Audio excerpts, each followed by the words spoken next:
Okay, testing. Got a new mic tonight, so I just want to make sure I'm testing. I can't necessarily hear myself because this mic is different. It's not porting my own sounds through things, so I can't actually hear what's going on. Invites in the comments if anyone wants to grab one. I seem to have already two viewers already. And I look dark for some reason. It was more brighter last week. I don't understand. So anyway, not too sure who's watching, but here we go. Mum Bakes Cake, straight off the rank.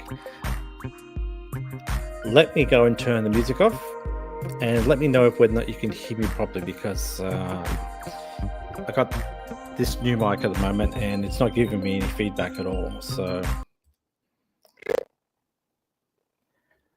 g'day, Mum Bakes Cakes.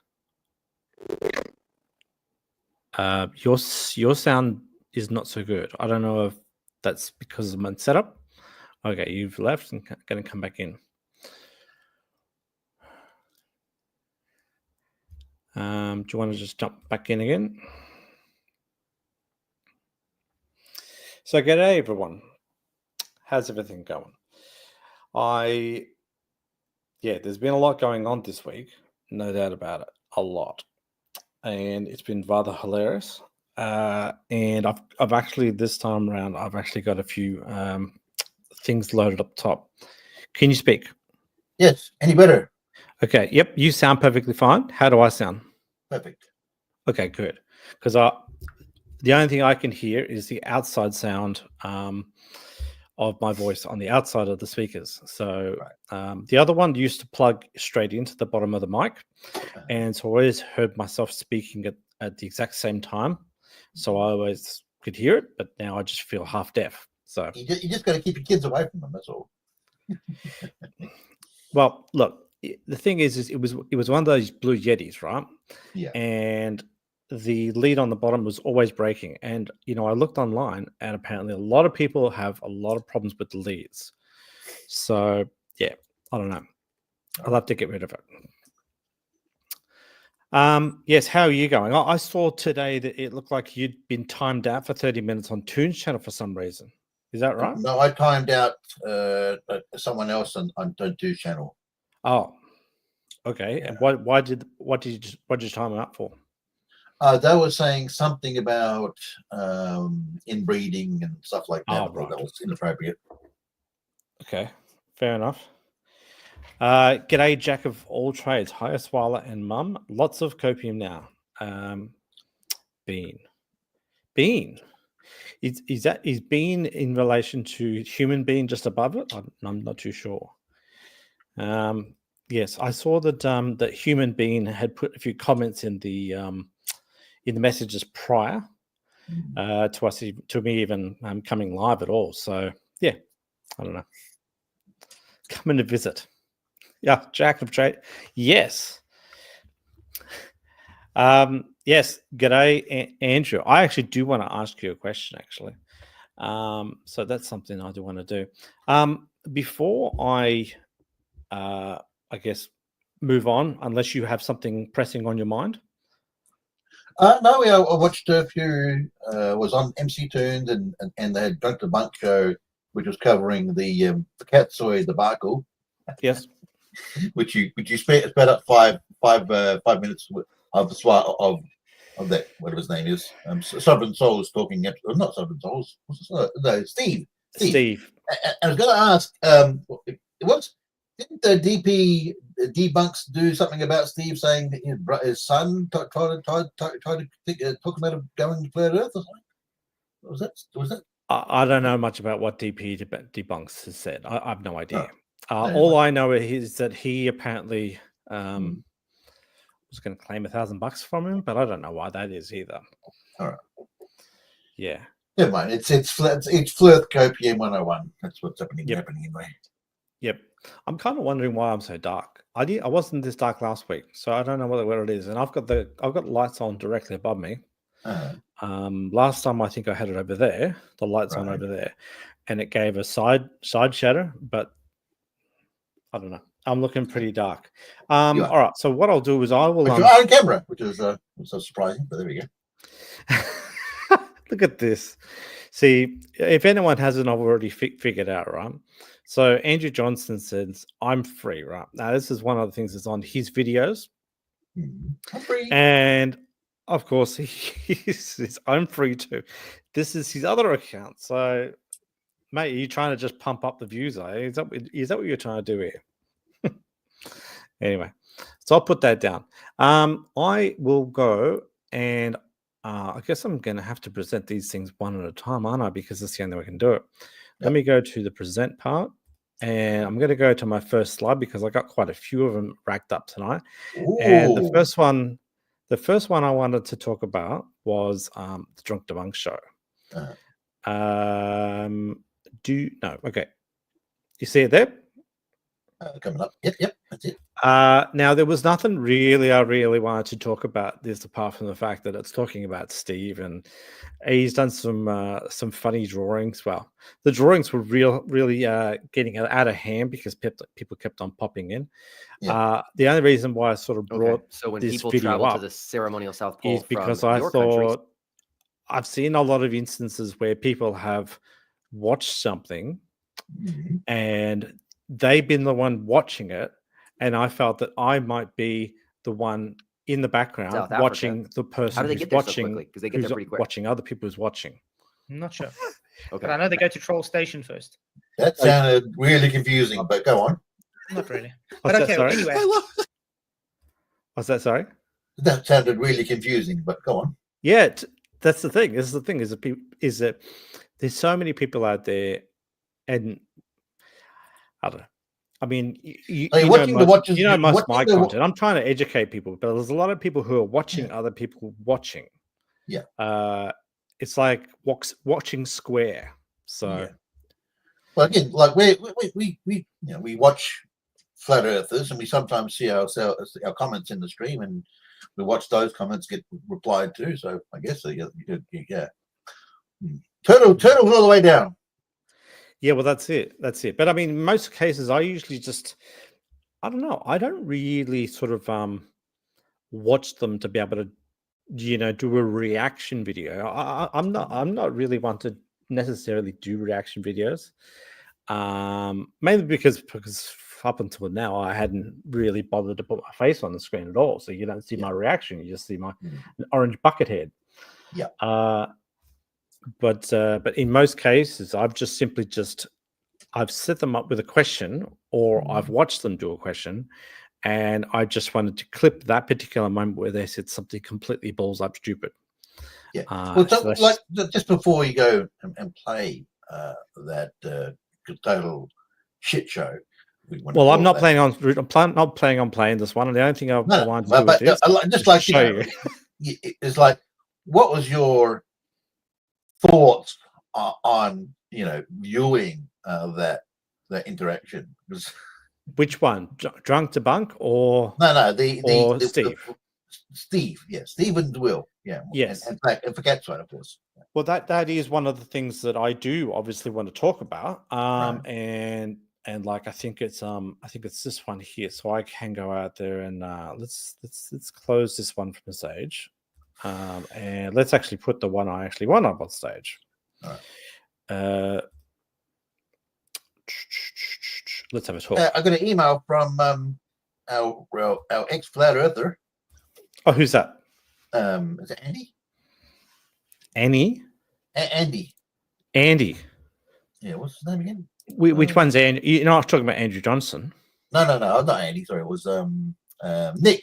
Sorry, Nick. Oh, Nick Havoc, yeah. Yeah, Nick Havoc. Yeah. He emailed you. Yes. After do an interview. So yeah. Sorry, are you going to interview him or? Yeah, because I've been watching one of his videos. He's American. He's got the right temperament and right cadence to keep doing great content. Yes. Yeah. Okay. Well, that's. I guess so. Yeah. I mean, we obviously had him on stage last week, which was nice. And who knows, he may end up waking up at 4 a.m. again, like he did last time. Maybe he might jump on. I'm not sure, but no, he's good. I like him. Now I have also brought myself a little bit of lying potion. So after I drink this, you'll know that every single word that comes out of my mouth is going to be lying because I'm drinking some water. Right. So you don't have anything stronger. I don't really drink that much these days, to be honest. Right. But it's just in reference to what I think was it Steve? It wasn't Steve. It was one of the guys who was on this particular video where he actually said oh, you can see him when he drinks his water, you know that lies are going to come out next. Oh. So I mean, did you not catch that part? No. Okay. Well, here I am. I'm just gonna. This is the last time I start telling the truth because I'm going to drink some water. I'm going to start lying after this. Dear. What that flat earthers answer simple questions? I have no idea. Oh yeah, the simple questions always hurt them. Just like where's the ceremony of the South Pole? They can't answer that. You know, one of the things I was actually thinking about the other day was when I watched Will and Flatzoid. They started their video on a prayer, and it kind of maybe I'm like sacrilegious. I don't really know, but I was kind of Roger Lidwell. Roger Lidwell, that's the guy who's got $50 saved up to go to his TFE 2.0. Right. That's the one. He was the one who said, you know, once you drink water, you start lying. Right. So yeah, they started off their thing with a prayer, and it kind of made me think we should start off with a prayer. I mean, I'm not religious at all. I up religion back when I was a teenager, but we should start. Do you think? Well, that's your prerogative. It's your show, buddy. Oh, I thought, yes, let's all bow our heads and pray that flat earthers will stop becoming friggin' idiots. Steve will get over this thing after 3 months. Flatzoid will finally start to actually figure out where the ceremonial South Pole is, and less of a grumpy old bastard who doesn't believe anything at all. Amen. No. Yeah. Let's pray for you. Cop that. Anyway. Well done. Well said. Yeah, I said yes. I might as well put it back on stage. Look, I can't quite remember exactly where. Well, let's just go to the point where I guess Roger kind of comes in.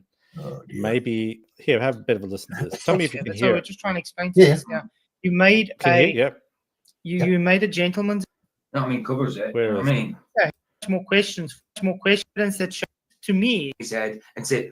Nice again, and then call you. But that's how I was thinking while he was saying that, though. Do you know? Did you see the guy cleaning his yard? Sorry, what? Did you see the guy cleaning his yard?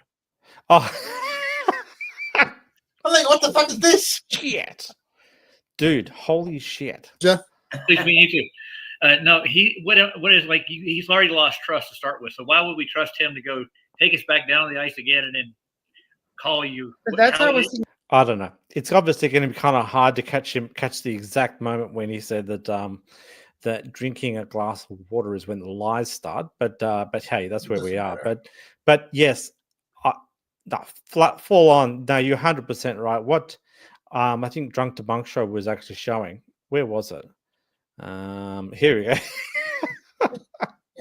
Don't show that there were updates. Yeah. Look at this. Well, funny thing junkyard. is, right? I mean, they were saying about the 24. Why would he set up a even camera? Rumble, they said Why would he you set up a can't do 20 camera to be able to view this sort of stuff? And I mean, look at him. He's just carrying some sort of like,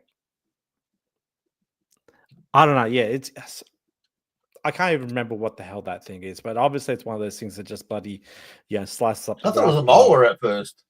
Yeah, I initially thought it was a mower, but it looks like one of those.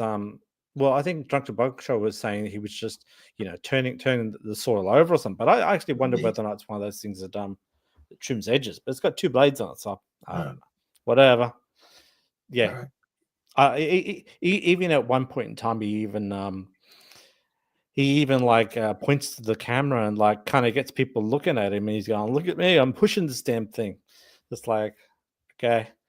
Maybe you should just simply just turn off the camera and just be a listener instead. Yeah, I didn't understand why. I mean, I know hoarders are out there. Yes. We can all tend to hoard from time to time in our lifetime, but there are TV shows these days that try and rectify the problem. But I think they've been. I've been watching the last one, the Space Invaders. Yeah. That's the most recent one that's on TV at the moment, Space Invaders. Right.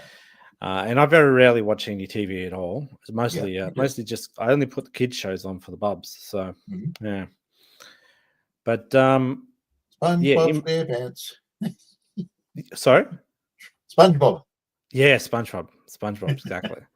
Let me stop sharing. You can stop.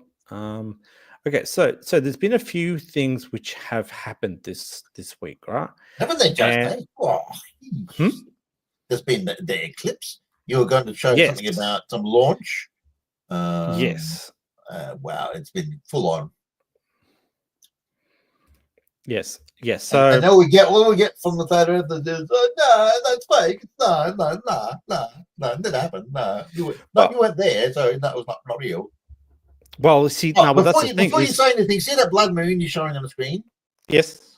If you could just take away the text and all the other stuff, and just have that image on the screen, and then do 5 copies of it, you'd have the dearth challenge of what's round. Remember that one? Yeah. Yeah, we found the curve right there. It's in the sky. But I know that plenty of flat earthers don't like people to say, well, if you look at the other planets, that doesn't necessarily mean that the ground we walk on is flat. So there you go. Hey, whatever. Let them have that if they want. But I mean, it's one element that we talk about. So obviously, this video here is from Melodome, and he was lucky enough to be, in a position where they could do some late night photography. So I'm guessing about 1 o'clock in the morning. And so they've obviously done their footage. I'll just mute it and play it in the background while we talk. I did actually think to myself, is it playing? Is it playing? I've already pressed play. Yeah, it's supposed to be playing. Yep. Okay. So I actually did. I figured that I might be able to go and see it, and so I went to go and set up a camera, and I went out at about 7 p.m. at night. And according to the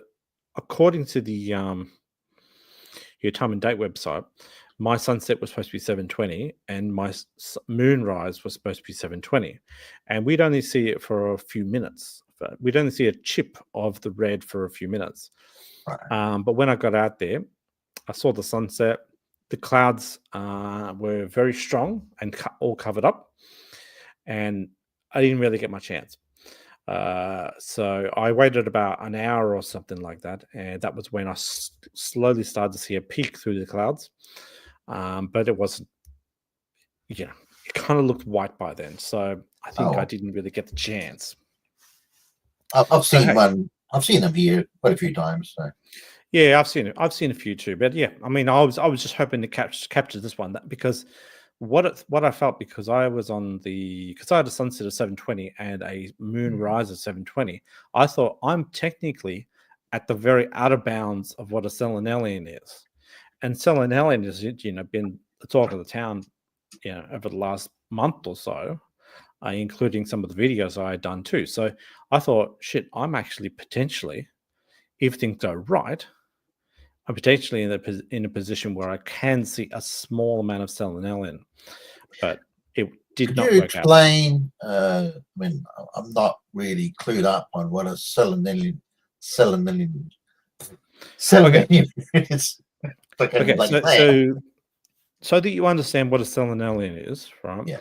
So if you can imagine, I'll tell you what, I'll use this eraser. Okay. Yeah. So with this eraser, and strangely enough, look at this. It's north, south, east, and west. So I guess, south doesn't go in every single direction.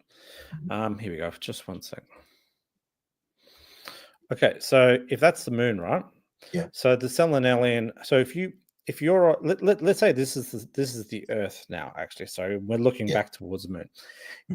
If you're at the center point and you're like, it was like midnight for you, and you were looking straight back and you see a red moon, you're pretty much in the middle of the night, and you see all of the red moon. You see it becoming red moon and then going away from red moon. Yeah. Now, if you're on this side, I'm pretty sure this is that.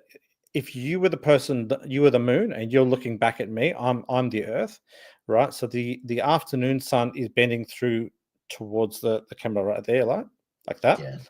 And the morning sun is coming through from this side towards the actual moon, right? So is something to do with like when it's just above the horizon or something like that? Or is that something else? Yeah, the selenelian only happens for people who are on the two sides, or maybe even on the top. So anyone who's actually on the edges, where they're in a twilight zone, because everyone in the center is nighttime, but everyone on the edge is at a twilight thing. So either you're on the afternoon side or you're on the morning side on this side. And so if you're a person who is seeing a sunset, and you look back, you'll see the moon, and you'll see the shadow creeping over the moon. I believe in an upwards direction, I think. Right. Okay, I get it now. Right. Okay. The moon is rising. The moon is rising, and the shadow. I believe the moon lifts up, right, and the shadow starts to creep up like that. Yeah. To some degree. I mean, apart from the fact that sometimes they go that way or sometimes they go that way, but the creep should obviously go up, right? So why are flat earthers going heavily into it then? What's the reason? Well, they call it impossible. They don't think it's possible on a globe Earth, but it's only possible on a globe Earth. Right. Globe Earth is the only way it's possible. Of course. So if you're on the morning side, if you're on the morning side, right, the moon will start to go down towards the horizon. And let's say that this part down the bottom of the screen is the horizon. So let's have a bit of a thing. It's really, it's bloody confusing as hell. So as it rises, I think that the shadow starts to go down, right? So as it drops down towards the thing, the shadow starts to go down like that. So that nothing to do with like when, like I've gone to the beach quite often and see sunsets. And I mean, I see the sun in the sky, and I see the moon in the sky at the same time. I'm thinking, well, that's impossible on flat Earth. Well, isn't it? If you're talking next to the horizon, yes, because no, I'm talking like they say they're 3,000 miles high, but like the sun could be like 45 degrees, heading towards the sunset. I mean, it's still way up in the sky, but the moon is also like nearly 45% lit. You could say on one side of it's amazing. See both. Yeah. Well, look, it's obviously highly unlikely that both the sun and the moon would be below a certain pitch angle, because that would be at the wrong elevation. Them being anywhere near horizon itself is not possible on flat Earth. But also, if you've got a sun at one end and you've got the moon at the other end, the sun is lighting the moon up, and they don't obviously they don't understand what the hell that means. No. But the crux of the selenelian and why they call it the impossible eclipse is because when the moon does go down, the darkness goes down across the moon, and they don't understand why the shadow would go down when it's going down. Right. And the reason why it's going down is because behind where the shadow is, it's creeping up behind the shadow of the Earth, like that. I see. All right. And so that's why it doesn't make sense to them. All right, move forward. So that was so I'll remove this one from stage. And of course, one of the biggest obvious things about flat Earth is the fact that if you are on a flat Earth, there is no physical possible way for a lunar eclipse to actually happen, because there is nothing blocking the way, right? Or solar eclipse. I would give them a solar eclipse. All right. I wouldn't take a solar eclipse away, because technically, if let's say the moon is at let's say the moon's at 2,800 miles high, right? Yeah. And the Earth and the sun is at 3,000 miles high, right? So the moon is 200 miles lower. Yeah. You could say that if it's aligned correctly enough, that the moon could pass underneath. But the way that it does its dark patch over the land would go in the opposite direction. So instead of going from LA up to New York, it would probably go to Florida up to like Seattle instead. It would go the wrong direction, because the moon's swinging around to go around that way, because the sun has to go towards the west. Right. So the shadow would have to go towards the west too. There's a lot of people who are saying they're free in the chat. Don't like Toothless off. He well past 30% of his target, 44,500 USD. That's probably enough to get him to his next job. Well, that's the thing. He's going to need $40,000 to get down there. So he's only 10%. Well, what is that? That's not 10%. That's like probably about like 4 or 5%. He's 4 to 5% of the way through it. So, yeah. Aaron Armstrong. I haven't seen this name before. So, welcome, Aaron Armstrong. We're off here. Of course. What's this channel? Are you talking about my channel? This is the Swala channel. Yeah. This is just me. Okay, so you know how when it comes to flat Earth, technically there's nothing in the sky to be able to block the moon at all. So a while back, I did this one. I did this video about 6 months ago, right? Yeah. So I'll quickly put this up on Present. Here we go. Share. Add to stage. Offered him $200,000. That's very generous. Hold on one sec. Aaron Armstrong offered him 200K. Sorry, 20K. Sorry, well, I'm reading that wrong. 20K. That's a fair amount. I don't know if he's taking you up on that. I'll be curious as to whether or not he has, but I'm sure he hasn't. This channel is of a highly questionable quality. They allowed me on screen to talk one of their guests last week. But highly questionable. Come on. Come on, Andrew. Give me a break. Okay. So yeah, believe it or not, so 6 months ago I did this video, right? Yeah. And this is the thing, is the fact that Globe Earth and time and date has already predicted this eclipse, which happened last week. So I did this 6 months ago, and it came true. Aaron says nope. He ignored the offer because of many things. Oh. I'd be interested to hear what those many things are. You can always come up and tell us if you want. There is a link in the chat if you want to come up and do it. I've specifically cleared the info box of the the referral links. They're gone. I cleared them out before it even started, mostly because Flatsoid hates me. Okay, fair enough. Okay, so in this lunar eclipse solved video, right? So the most important question is pause. The most important question is like, for starters, can you see these little yellow balls on tops of the wires? Yes, I can see them. Yeah, yes.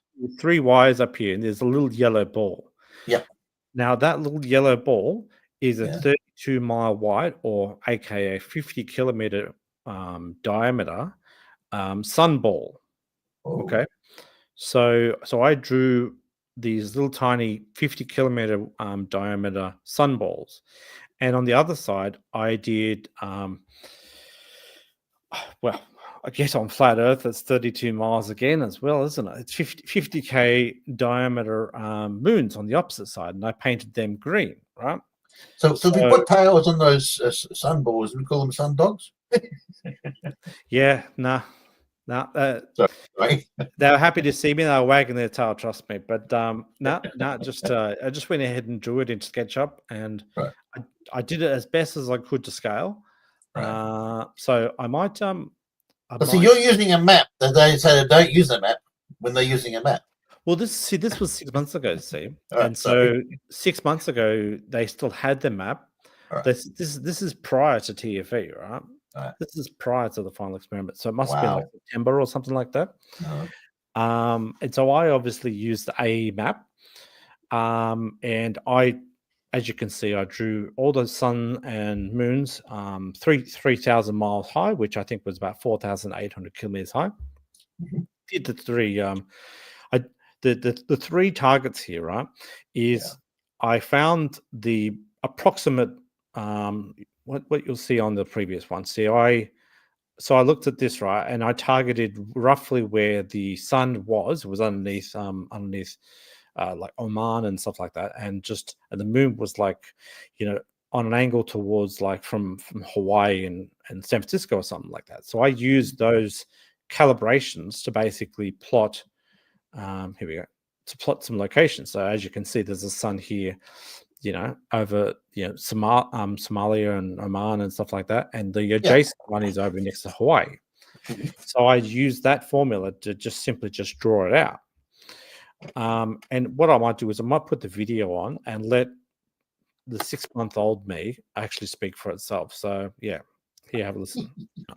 Below the Somali Horn, the sun below the India, and then one over top of Singapore, and over here is the voice coming through good? As you can see, we've got a moon below Panama, and we're going to moon below Mexico, and we're going to moon below the Seattle line. So this is how it would look like if it was on a flat Earth, and these are all drawn about 5,000 kilometers high, and the suns and moons are all drawn at about 50 kilometers radius.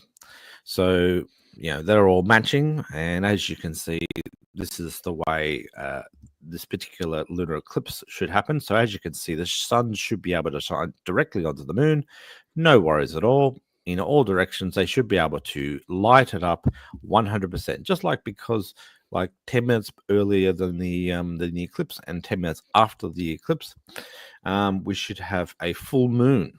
Right, so the sun should be able to go, from here straight over and hit that there. But I've solved it. I solved what is actually creating this eclipse, because you got to figure out what the hell's getting in the way. So it's pretty obvious to me that a block of cheese up in the middle of the sky is what is blocking the moon. So there you go. I've solved the lunar eclipse for flat Earth. There is a giant floating block of cheese sitting 5,000 kilometers high up above our head. And it's not visible by anyone in Canada, not visible by anyone in Russia. They can't see this block of cheese. But we know that block of cheese is there because that's how solar eclipses happened on the flat Earth. I've just provided 100% proof. I'd like any scientist to come out there and debunk me and tell me how I am incorrect, because this is, as far as I'm concerned, flawless, absolutely flawless. A block of Swiss cheese is sitting over the top of northern Canada, maybe even Greenland. Let's have a bit of a look. Yeah, northern Canada, huge block of cheese. Go ahead, scientists, debunk me. You won't. You'll struggle. I'll see you later. Well done. So there you go. So I still 6 months later, I still haven't received any comments, any actual debunking from that. And I mean, maybe Phil hasn't seen it yet. Go show him. So who's that? Professor Phil Bell. Well, if Professor Phil Bell wants to make any comments and wants to give me some updates, I'm more than happy to listen. just as long as his wife isn't pissed off at him that he's gotten out of bed. Because we don't want to annoy her, or if she wants to be able to sleep next to her partner. Look, having him on the show as well, and of course Tony, is like, our IQ raises, by 100% every time we get these people on there. So, well, that's it. That's it. But look, I to tell you the truth, being Australian, I don't think I've ever done an IQ test, to be honest. Anyway, no, we don't do an IQ test over here, do we? It's just a pleasure to listen to someone more intelligent than we are. Yes, yeah. I like this. I like to listen to teachers and physics teachers specifically. So yeah, it's good. The only people I don't like listening to is, again, like Katzoid or what's his name? The other dude they got on this channel. What's Steve? No, not Steve. Are you talking about the Welsh guy? The one with the beard. And in the ISS will do a bit match stream. Sov. Sov, yeah, Sov, sorry. Yeah, well, okay. Sorry, what was your point about Sov again?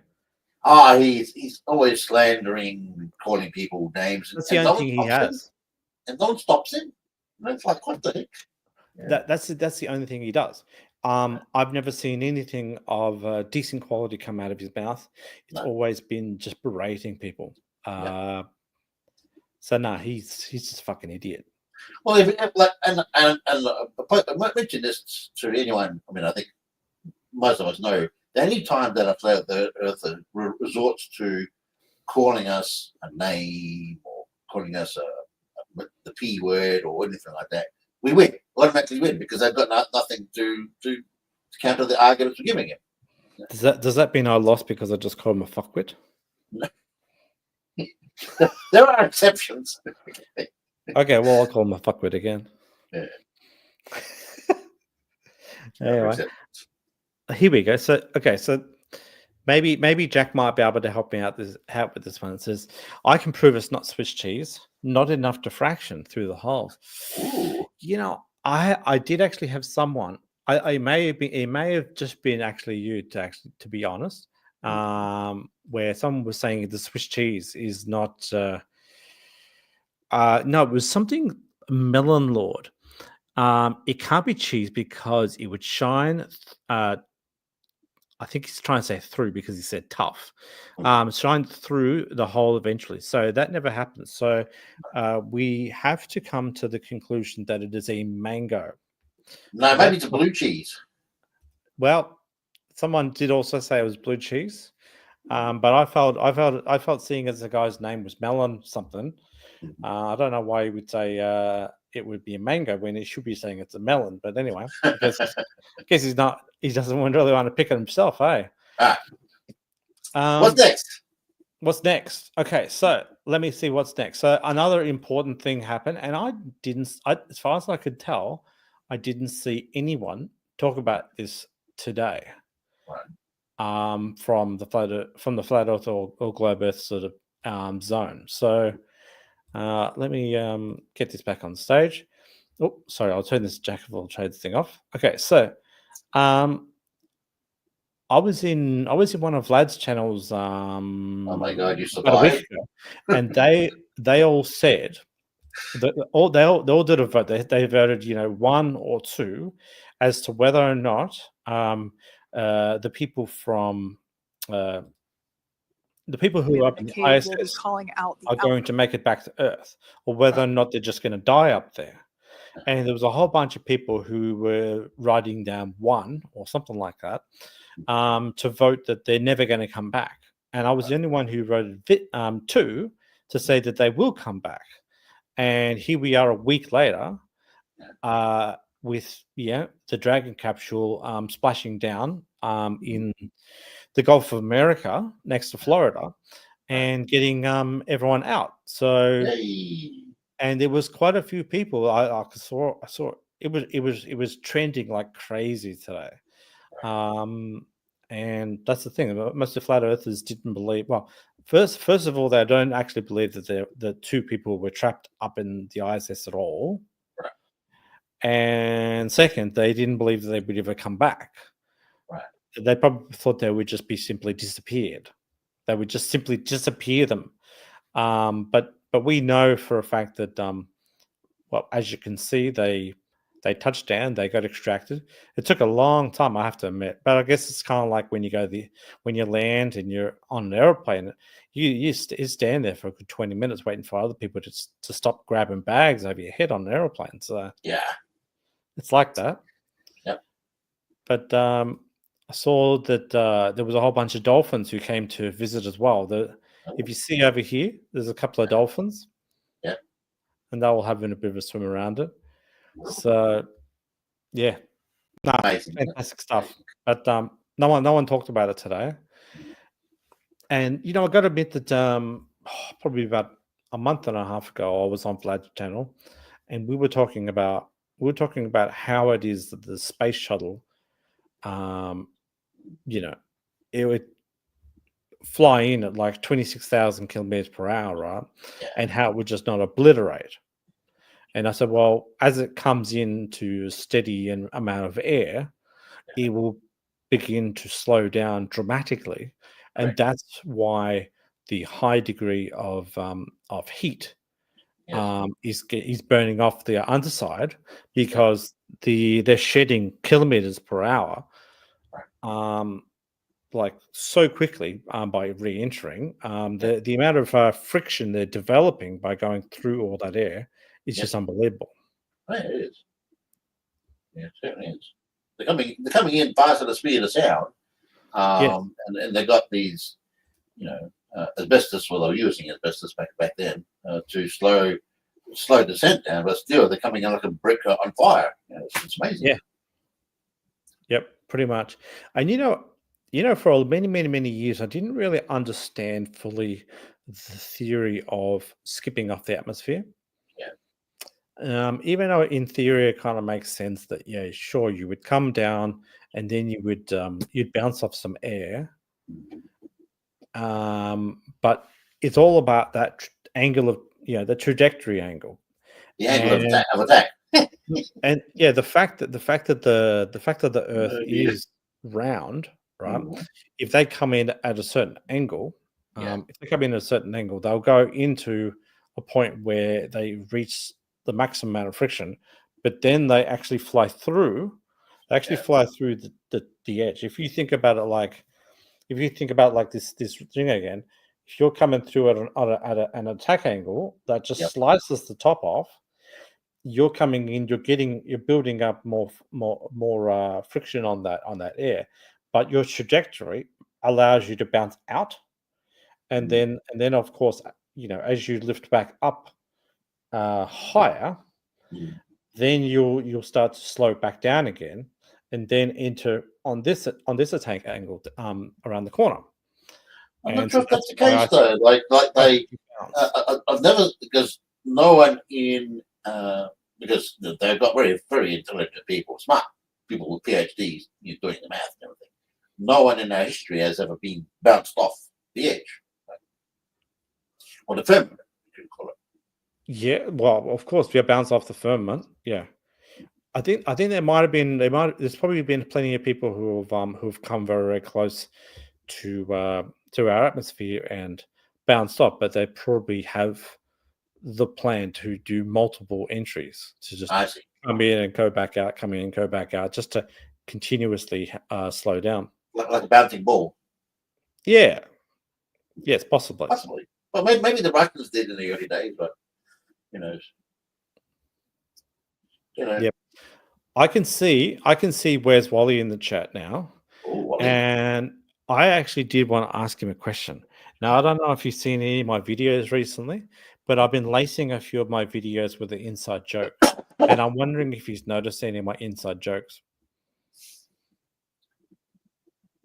They nearly hit dolphins with the capsule. No, I don't think they ever hit the dolphins with the capsule. I think the capsule landed. The dolphins came to visit, so I don't think it ever did. Yes. Hello. These idiots on this water. Wally, he's missed them. Okay, so in fact, you know what? I'm not going to tell you Where's Wally. You'll just have to go into a few of my recent videos and have a look. unless I actually pull it up and show you. I don't know. Have you noticed, Cakes? Have you noticed the Where's Wally inside jokes that I've been dropping on a couple of videos here and there? Unfortunately, no. One that would be related to Where's Wally or not? I might have missed them. I don't know. Okay, maybe I should just Might as well play one. Sorry, what's that? Might as well play one. I actually do. I do have it. So what I might do is I might copy and paste my head tip, and then I will put it on my desktop, and then I will boot it. It's going to be one of those things. Damn it! It's one of those things where I'm going to have to stop screen. See, like we're talking about the re-entry and those astronauts that will be stuck in ISS. I thought. Now, I mean, this is me thinking. I thought they were stuck in a space craft, not on the ISS specifically, because I'm thinking, how can they stay alive in this tiny spacecraft? But I'm thinking, hang on, they're stuck in the ISS where they've got plenty of room. Yeah. Yeah, it's all about language, really. Right. It's all about language. They were not necessarily abandoned. They always had enough food there. They've got enough food. They've got enough space. They've got places to sleep. There's no worries at all. Yeah. But it's all about they had to they were doing lots of tests with the Boeing Starliner, Right. and to find out whether or not the jets were working, whether the computer was working, all that sort of stuff. I think they even said that they couldn't even. I think at one point in time they might have said that even if they had got someone to climb inside it, detach, they wouldn't be able to get out because the spacesuit probably wouldn't be able to get out of the hatch. So you can't. It's not like you can just simply just jettison it. But they did end up obviously programming it in a way where they could just go out there and program it to go back down to Earth. Well, the spacesuits look pretty modern compared to the ones we saw back in Gemini and those particular days. But what do you mean? Sorry, what do you mean? The guys and girls in the spacesuits. Yes. The new ones compared to the original ones from Mercury 7 and those kind of spacesuits are like plugs and things cracking out and everywhere. Like these modern ones look like suits you could wear. Yeah, there's the suits we have now are they look a lot better. A lot more sci-fi. A lot more sci-fi. I would imagine that a lot of technologies are sort of similar. Yeah. Did you ever know about there was one particular astronaut which actually did die in the water because he opened up his visor and all the water got in? No. I might be correct on that. I think he died, but I'm pretty sure he took on water because he thought, well, I want to breathe, don't I? And so he popped this thing, and the water went into his entire outfit. Now I can't remember. I think he did die, but I'd be willing to just, if someone wants to correct me on that. Because I know Gus Grissom, his Gemini 7 fell in the water, and he blew the hatch open or whatever, and that started to sink and everything. And then they tried to save the capsule, and they pulled him out just in time. But yeah. Does anything I don't that know. Might be the story. I'm not too sure. I can't remember if he lived or died. But he died. He did die later on in the fire, but not in the ocean. Of course.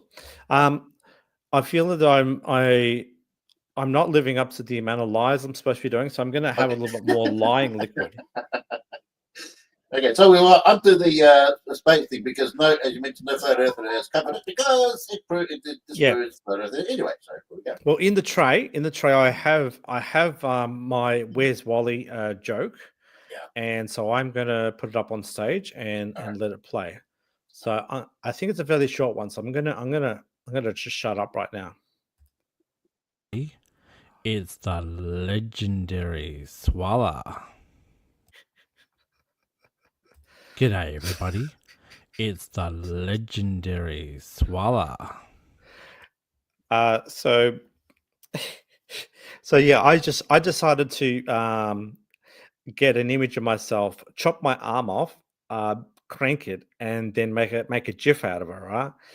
Is a deliberate slap to Where's Wally and also Critical Things. So as you can see, my arm cranks like what Where's Wally does.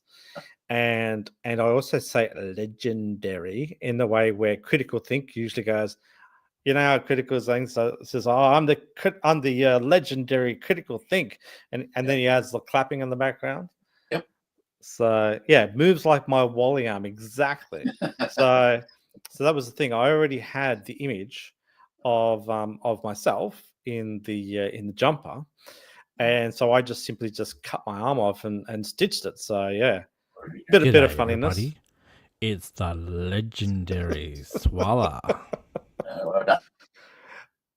So yeah, I look, to be honest, I have yet to figure out, any icons or any labels or any music from my particular brand. I don't honestly know what to do with that, but I don't really know if it really matters because I'm still just 120 subs anyway. So it's like no one really cares about my account anyway. But I kind of think Just use the what do you call it? The head with the thing and everything. That's a pretty good icon.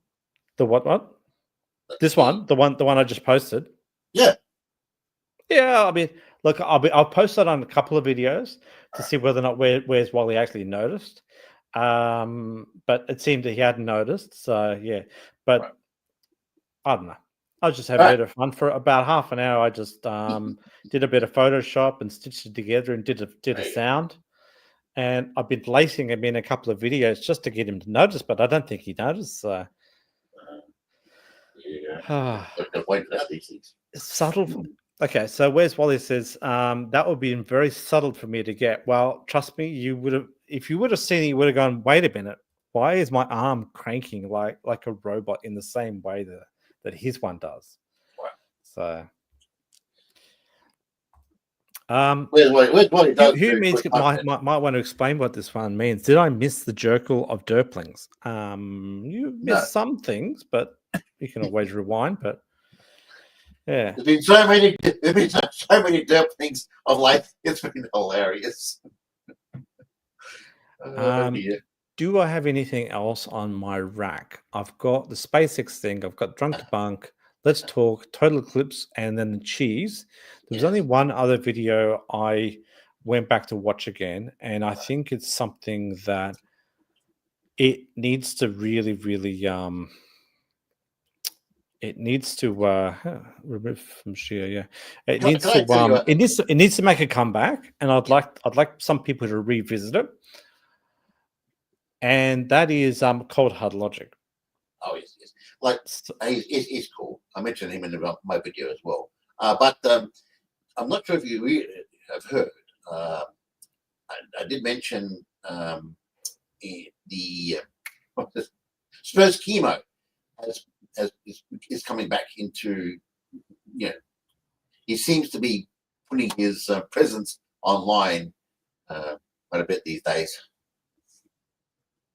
I have to admit, I don't know who that is.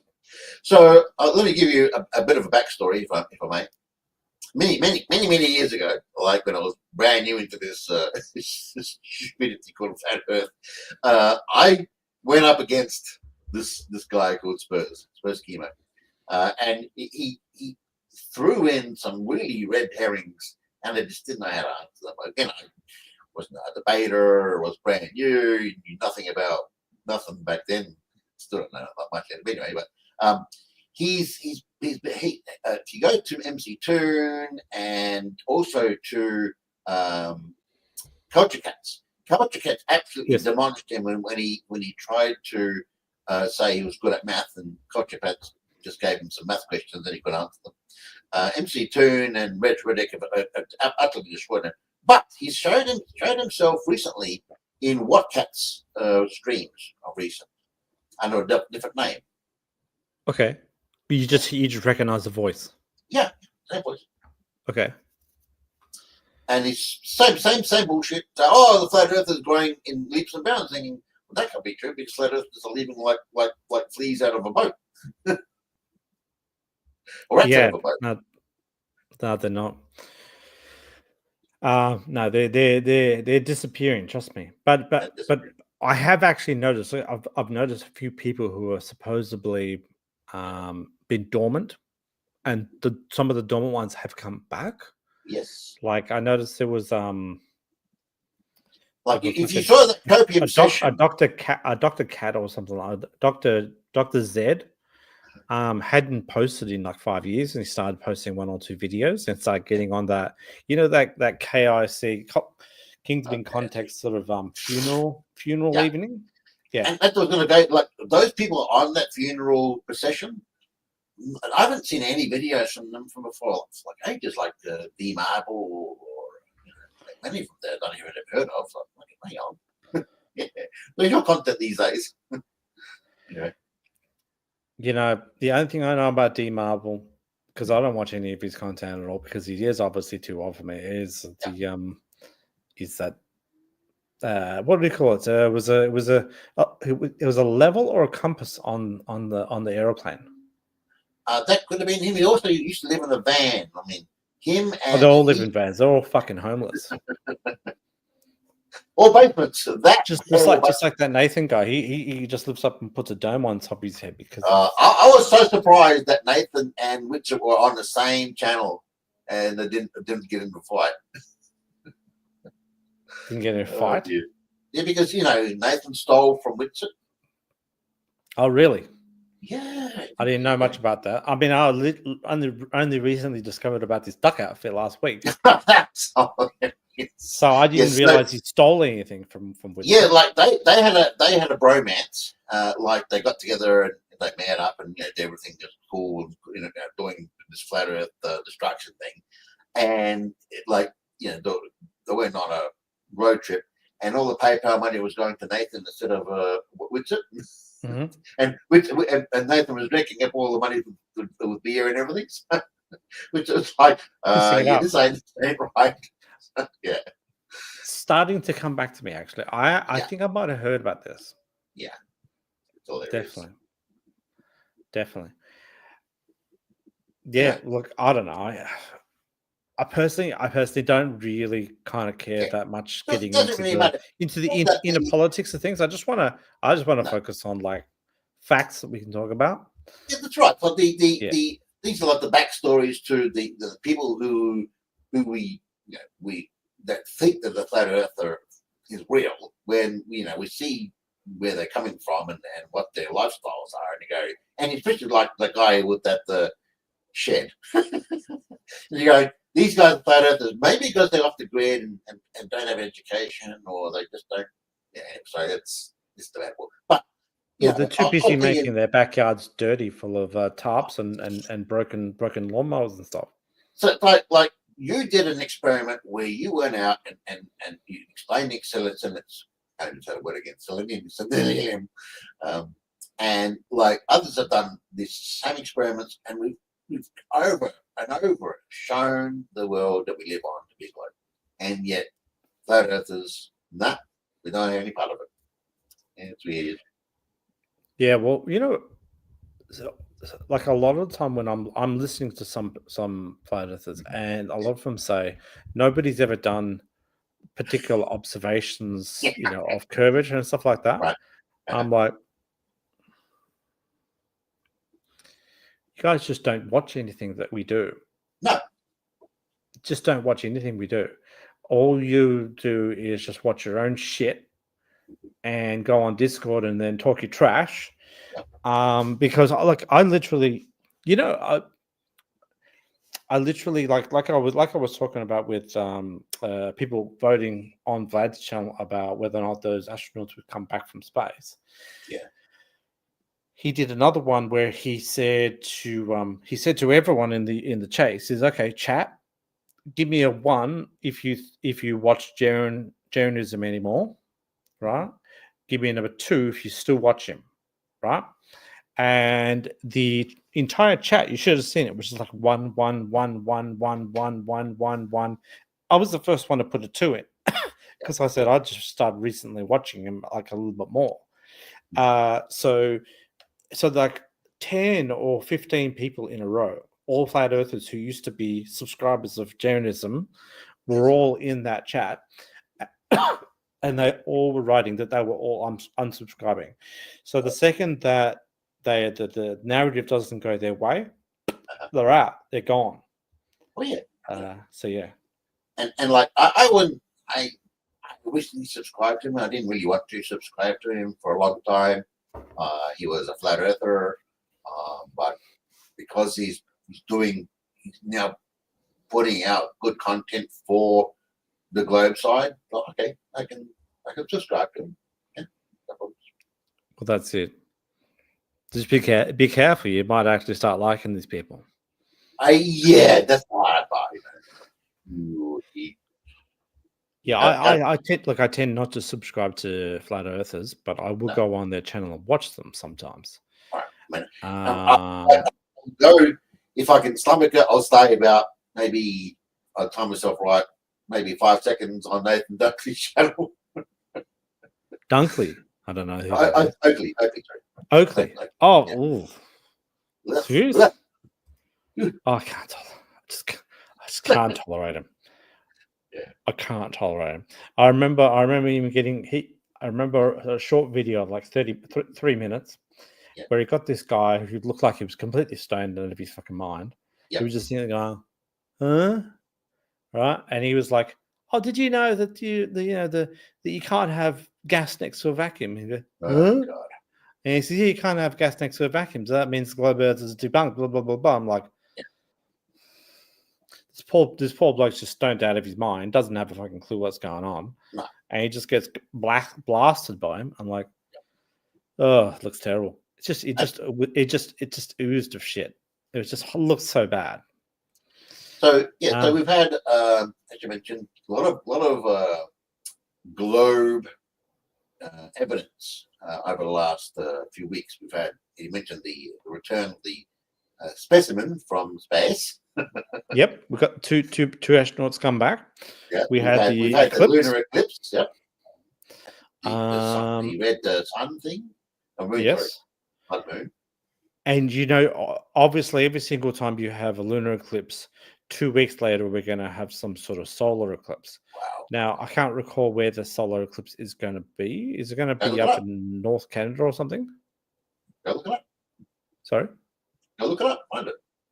We could look it up if you want to. Yeah, let's do an experiment. We're going to do an experiment, guys. We're going to actually find out when the next lunar eclipse is. Solar we're doing research. Where it's going to be, what location on Earth. Okay. Eclipses. This is a research guide, right? Very simple to do. Type it in. Let me just it's partial solar eclipse, this one here. Let me just verify that my screen is solar eclipse for 2025. What I'm going to do is I'm just going to punch myself in as New York, right? Sorry, I'm just doing this first because just wanted to make sure that I don't have any dodgy material on my screen or anything like that. Total lunar eclipse, no. Total solar eclipse, yes. This one. Yeah, screen's clear. Okay, so I'm going to do the present. You got to always prove. You always got to read the entire website just in case it actually says, there's someone selling cakes in your local bakery or something like that. It's like, oh shit, you just fucking doxed me, you stupid bakery. Where is it? Share screen. Maybe it's this one. No, that's a YouTube video. Here we go. This one. Okay. And it does that. We've got Boomer in the background. I might just bring you up just 1 second. If you just want to give us 2 seconds, you can pop up on the stage, but I'm just going to take a look at this first. So, yeah, so 29th of March. So, yeah, 2 weeks after. You're right, Canada. Oh, you would guess. Have a partial. Yeah, you have some sort of solar eclipse not long after. And so I've typed in for New York here, obviously. Detailed. Is that your audio there as well, because you're breathing in and out, or is that the other guy? Sorry, say that again. Audio. Is my audio not working? It was fluctuating in and out there, but better. It's probably fluctuating because I was clicking on buttons trying to get the thing working. Can you hear me properly now? Yep. Yeah. I think it was just probably because I was sharing the screen and I was clicking. It's probably just cutting out. But yeah, as you can see here, obviously there's going to be a Northern Canada. This is what I thought. So Northern Canada is going to get the total solar eclipse, but it's only going to be for a very short period of time. So so if you're in New York, you'll be able to go and see it. You'll be able to go and see a partial. You'll probably be about half. Yeah, and I think Will was organising a trip, and MC2 was going to join them in Egypt. Yes. For the longest sunset, or longest what do you call it? Not eclipse, but something to do with the sun going over the Sphinx and everything like that. It's going to be. I think it's 2027. Yeah. So. Number 2 is an annular solar eclipse. So this one is it 6th of February 2027. No, that one doesn't go. This one must be here. Total solar eclipse on the 2nd of August. So can you type in when the next solar eclipse is going to be over Australia? Oh yeah, so it's 2028 in Sydney. There you go. I'm going to go to that. I mean, obviously, every Australian that's in here, I hope you would meet me in Sydney, or maybe now, even. Listen to this. If you're in Sydney on the 2028, there's going to be a solar eclipse, and we can predict where and when it's going to be. How can you do that on your flat Earth? Yeah, well, that's it. But I mean, I would assume that I'm hoping that everyone in this chat, where's Wally, maybe even Boomer as well. Anyone like Andrew Johnson, stuff like that. Any Australians, I think that we should all meet in 4 years in Sydney for the total solar eclipse. So after I look at this Egyptian one, I will show you the Sydney one. So as you can see here, so it sounds like Will Duffy and the fuck. What's the English guy from who went on there again? I can't remember. Dave McKeegan. They both want to go to Egypt. It's going to be an interesting one. It might actually be a really smart idea to go to Aswan. Yeah. Even though Aswan technically is outside of the band, but there's something amazing about Aswan. Do you know what it is? Yes. What is it about? What is it about Aswan which is so important?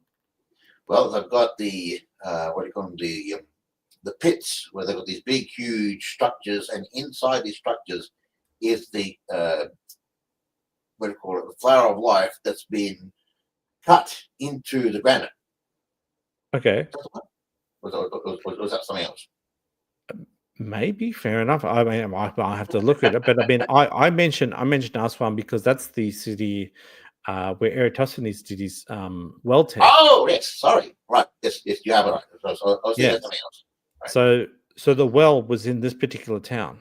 So it might be an interesting idea if Will does go with McKeegan to Egypt, that they stay in the Aswan area. So they don't have to necessarily have to stay there, but I mean they could stay up at like this Kina place or something like that. But definitely go pay a visit to the well to see if it's still there. Maybe they've culturally retained it. I don't really know, but I'm sure that they've got some sort of interesting thing for you to go and visit. Old well for being, but it's right next to the band. Sorry, be pretty old well, over 2,000 years old. Yeah, but I'm sure. Look, I wouldn't be surprised if they actually did have some sort of like sign or something like that, which says that the well was over here and has been deteriorated or something like that. But that's obviously the location. It's like right next to the eclipse. So fascinating stuff. Okay. Let me go. Still amazing that he was able to figure that out, though. Well, I mean, obviously, see, many people have. I've heard some flat earthers say, "Oh, how did they know yada yada yada that this was going to happen at this particular place?" Well, folklore. People would have said, "Oh, have you heard about the world down at I think it was called Sian or something like that at the time, before it became Aswan." So Well, he was a librarian in the Alexander the Great Library, biggest library in the world at that time, and he found this particular paper, and that's what the story was about this particular day on this particular. Someone reported it, saying, "Hang on, this happens on this particular day, this particular time, this particular time of the year, because when it's winter here, it's summer there, and vice versa." And he went there and discovered it. Worked this out math, and then we figured out that this no doubt about it. The news would travel, and then it makes him think of something. So I don't know why people would think that it's so hard to believe. But anyway, may I jump in? I've got something for there, guys. How are you? Hey, Boomer. It's the Boomer. Can you hear me? Yeah. Yes. I believe that particular well, it's on the equinox, which, funnily enough, is the 20th of March, or it's the opposite one. It's whatever their equinox is. And you can see to the very bottom of the well, which means it's perpendicular and it's right on whatever the degrees latitude is. Now, the equator is actually above the skinnier part of Africa. And in fact, 0 by 0 is in the bight. So it would have been the northern area. And they noticed 1 day per year, you could see to the bottom. Now, another interesting observation that came from the same time, which not a lot of people know of, is that one of Eratosthenes' offsiders noted that the African elephants were heading in a westerly direction, as if to migrate for perhaps breeding purposes. Now, that same guy, a couple of years later, was in India and just happened to notice the Indian elephants were migrating in the opposite direction. And he surmised that the elephants were meeting up on the other side of the world at some kind of elephant raid. Totally wrong, right? Completely wrong. It was a completely wrong assumption, but he assumed the sphericity of the world because of the movement of elephants. Had he gone there 6 months later, it would have been the opposite. But he got the right conclusion from all of the wrong results. So how's that for a turn up? Elephant migration looked like it was backing up his story, and it's got nothing to do with it. So that's a little bit of a nice extra add-on. Also, Eratosthenes just noticed that the columns in Alexandria were different to the columns in Greece, in Athens. And so if they're different, same size columns with a different length shadow, something is not parallel. That's the other thing that Eratosthenes had worked out. Thank you for that. Yeah. And just a reference back to, because I did come in a bit early, I want to jump on with you. When you were talking about the spaceship guy who got water in his suit, I think what you may have is a Russian guy, because the Americans still have not lost a man in space. They've lost people on the ground and in the shuttles, but they've never lost a man in space. That's where they but I mean, that's in the water, so it's not in space. Well, no, what happened here, though, is I think someone up in space, might have been a Russian guy, opened his suit and got some water in, but when it's close to a vacuum, the higher the vacuum, or the less pressure, the lower the boiling point of water. And I think he had water on his tongue, which was boiling. And he wasn't... Oh, no, that's not the one I was thinking about, no. Oh, okay, a different one. Sorry, I thought, okay, well, that's where I heard of water in space. No, that's... All right. No, the one I will try, I'll see if I can find it while I'm here. Okay. The one I was thinking about is he jumped out of the craft into the water, and the Russians always landed it on the land because they got the Soyuz. It's always turns into a ball when it's in its final approach, and that lands on land. They can't land on water. But this one, I think it might have been a Gemini, and I think he jumped out, and I think he opened up his thing, and the water from the ocean gushed inside the opening in his chest. Oh, okay. Yep. That was Gus. Actually, right. That was Gus. He almost drowned. He almost drowned. Okay. Well, it does say it does say I've got one thing coming up here. Yeah, it's not the spacewalk one. No, it must be. Yeah, Sergey. Let's find out this Sergey guy.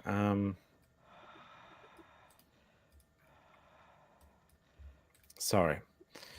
I'm just doing a bit of a quick search. Oh, that's all good. It's all good. It's all a learning curve.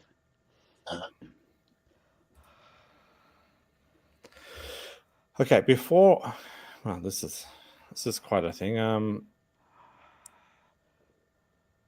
Some of these things are fairly bland when they come to the thing. Okay, so anyway, so while I've got this this solar eclipse thing up on the screen, I'll finish what I was saying with the solar eclipse. So as you can see here, this one is passing through Sydney in 2028. The date is 22nd of July. So yeah, it's a good time. It's a good time of the year. Hopefully, it should be a period when maybe school holidays is off. I'm not too sure. I think not many clouds. Yeah, and so this is is that gone full screen for you? Yeah. So it goes straight through what looks like the top of the Kimberleys, and then shoots straight down through through Sydney. Now that means we don't necessarily need to go to Sydney. We could go to something like Bathurst, and it should be just fine. So an extra observation there to add on. See, I'm down in Western Victoria, between Adelaide and Victoria. I'm perpendicular to that, but I'm further south. So I won't get totality, but I will get the top half of it. And I'm guessing my mum bakes cakes, so I think it might be a Queensland boy, or are you northern no, he's south? Adelaide. Yeah, so if you're over in the Horsham, Warrnambool region or whatever like that, and he's Adelaide, you're going to be one chart outside. But this is why I'm saying I'm seriously thinking about just saying to my boss, just forget about for about 3 or 4 days. I'm going up, like you see Orange, Bathurst, Katoomba, Penrith. You can go to Dubbo. So I could go up to Dubbo, right, and be in totality. And there should be plenty of accommodation in place like Dubbo. So well, if maybe you could get yourself even Lightning Ridge. If you could get yourself a bridge van and go out and make a bit of a 3-day camper of it, you'll get zero light pollution, which will so well place you for the earlier stages of it as well. Yeah, because that's the thing. There's so much. There's so much between here and we could almost get on. We could almost get on a highway halfway between and be up there, no worries. You know what I mean? Like that's the thing. You could go up to this road, just outside of Dubbo, and you'd be in a pretty dark area to go and watch it. So like, I'd like to encourage everyone who's watching and from Australia to maybe consider coming up in 4 years or 3 years, coming up in about 3 years to come and watch this. I sure hope that there won't be any flat earthers left in 4 years' time. Oh gosh. Yeah, but I think it'll still be a great experience. I've never really. I mean, I did experience half of a solar eclipse when I was in San Francisco last year. I didn't realize it at the time. I thought, well, I'm going to be on the airplane before I get back. But then I realized, no, wait a minute. I'm actually, because of the time slip, I'm actually still in America at the time when it actually happens. And I thought, shit. So I saw half an eclipse, but I'd like to see a full eclipse. What's the time of totality for this one? Do you know your times of totality where you will hopefully be? Well, let's have a bit of a look. Ideally, you want around the midday area, but it can be anywhere from 8 a.m. to 4 p.m. You'll still get a good whack of it. Hold on a second. Now, it's not daylight savings time of year. Okay, so here it is worldwide. Okay, so Australia. Right, total solar eclipse 9 a.m. End of eclipse 3 p.m. Right. Wow. Oh, that's peak. Oh my God, that's perfect.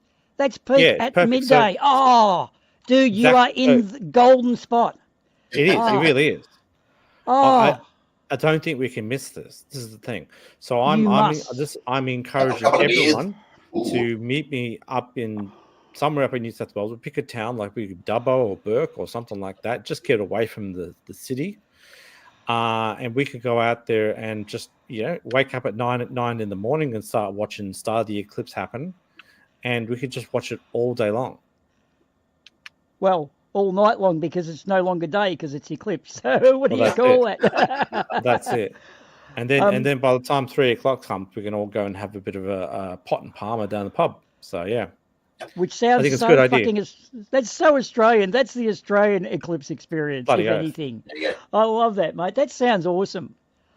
All right. Well, tell your friends, make it a real thing, because I think it'd be good. All right. So I'm going to remove this. Hold my pocket says Andrew Cakes and Swallow. G'day. G'day Pocket. Greetings from Egypt. So hold my pocket. Are you actually in Egypt? Are you? Are you going to be able to see this other eclipse that is going to happen? How close to Alice Springs, you say? Where is that map again? Oh, Let me just. I'll put it back up again. Put it back up? Let me just double check it. Detailed path map. It looks like Alice Springs is not close enough. If you want the absolute perfect stuff, you're gonna have to be in the middle. So I don't know. I would imagine there's probably going to be quite a lot of interested people who are going to be going up to Tennant Creek. Actually, maybe this is the idea. Maybe we could go to Tennant Creek, because to tell you the truth, I've actually never been to Northern Territory, and I think it'd be bloody. Can you imagine the clarity of the sky if we were actually in the middle of Northern Territory? I've been to Tennant Creek. It's bloody hot there. Sorry? Oh, yeah. Yeah, but that's Bloody the thing. We could get some accommodation up there early, or campers, or whatever the case is. And I worked up there for a while. can you imagine a whole bunch of like trucks all lined up along here, pulled over to the left, watching the eclipse go past? Amazing. You know, back in the 80s when Halley's Comet was cruising across the Northern Territory sky, there was a pitched plan which never really got off the ground, but it was to actually make a Dire Straits concert out in the outback with probably 30 or 40 millionaires to finance it. But logistically, they couldn't get the Halley's Comet, the Dire Straits experience up. But wouldn't that have been something to have written home to your kids about? Seeing that Dire Straits in Outback Australia with Halley's Comet like a once in a 80-year event. Dude, we've had Skylab fall on Australia, you know. That's true. We are such lucky bastards to be in this country, dude. We're only, 2% of the world's population? And I wouldn't have it any other way. I love being in Australia, and I dare say you two do as well. Oh, yeah. Wonderful place. It's just that, finding out that there are Aussies who think the Earth is flat, which boggles my mind. It just doesn't make any sense. Well, look, I did notice you were talking about that a little before. I'm getting an alarming amount of them doing little dog whistles because I'm a bit of a World War II buff. And when I bring up certain things, certain flat earthers feel a little bit relaxed around me and they drop a little neo-Nazi dog whistle. I'm finding there's a little bit of anti-Semitism and a little bit of, denialism in certain areas. Flat Earth Aussie Jesus. Total white supremacists. So I'm discovering the hidden agenda of the Flat Earth guys. It doesn't make sense on the surface because it's not meant to. It's a way where Nathan Thomas says, I've got 6 million reasons to follow the flat Earth. Interesting number, 6 million, happens to be a particular number with a relative historical significance with swastikas and various things. So I've just got to point out that some of these flat earthers are a little bit, they have a hidden agenda. So anyway, but yeah, they're just idiots anyway. So. And they put that on display. So sorry to bring that one up, but you got to be a little careful. They dog whistle you, and I'm hitting them on the head straight away now. Right. Just because I know what a Tiger tank does doesn't mean I'm a Zig Heil boy with a uniform and my shed. So it's a bit weird, but anyway, sorry to I like to try my best to not to get sucked into their question system, because this is the thing, just like what Mark Twain says, if you debate, an idiot, they will drag you down to their level and beat you with experience. And so you have to kind of be on the front foot. And that's why it's kind of good watching Will Duffy of late, because they like to go out and ask him lots of offshoot questions and stuff like that. But he'll always go straight back to, well, tell me how you get to Antarctica and stuff like that. You gotta keep drilling. You have to keep on asking the simple questions because they keep faltering and they keep falling to pieces. Yeah. When they start with like the amount of times I've gone into Brian Sweet's space on Twitter, and like I don't know that. like I'll jump up on stage because they tried to say something stupid about moon landings or something like that, and I'll say, I just want to answer what the deal was with the velocity or something like that, and they'll say, well, I just want to ask you, what creates gravity. So they're always ready to go out there and back foot you straight off the bat. They'll try to throw you off your game with some question that just can't be answered, because look, I don't necessarily believe that flat earthers know truly what's actually making us fall to the ground, and globe earthers don't entirely know what truly making us fall to the ground either. We have theories, but how the hell do you prove things like that? How do you prove that space is bending? How do you prove that the mass is doing anything? It's so damn hard. The only thing we can actually do is we can measure it. And we can do formulas based on those measurements and go, well, there you go. We know it's 9.8 meters per second or something like that. We know that we fall at this much. We don't know how. That there's no hands coming up from the ground just pulling me down to the ground, is there? It's invisible force we can't see. Yeah. So it's an impossible question to answer. Yeah, but you've seen Whitsett's work, though, haven't you? The word solid of Whitsett, it's famous the globe over. Yeah. Yeah, Austin Whitsett's technique. He will just scattergun you with so many things. Now, he even points out how his electromagnetics totally suits the exact model of the globular Earth. Yet he doesn't understand it and says it can't work. So how can his magnetic model absolutely match it perfectly when he doesn't even know the measurements perfectly? But you can't get a question in because he scatterguns, just like I did then. I scattergun straight past it to the next topic. Well, I don't have any of the charts that he talks about with electrostatics, but isn't it a scenario that I think that I'm just spitballing at the moment because I don't remember the numbers, but isn't it the case that it's like a 100 watts or something like that at 10 meters, and then it goes to 200 watts at 20 meters or something? So the numbers are climbing at a rate which is like doubles, triples, quadruples and stuff like that. Surely, because we know that gravity itself changes at a very slight amount. So we're at 9.8 meters a second on the ground and like 9.6 meters per second, like way up at airplane height.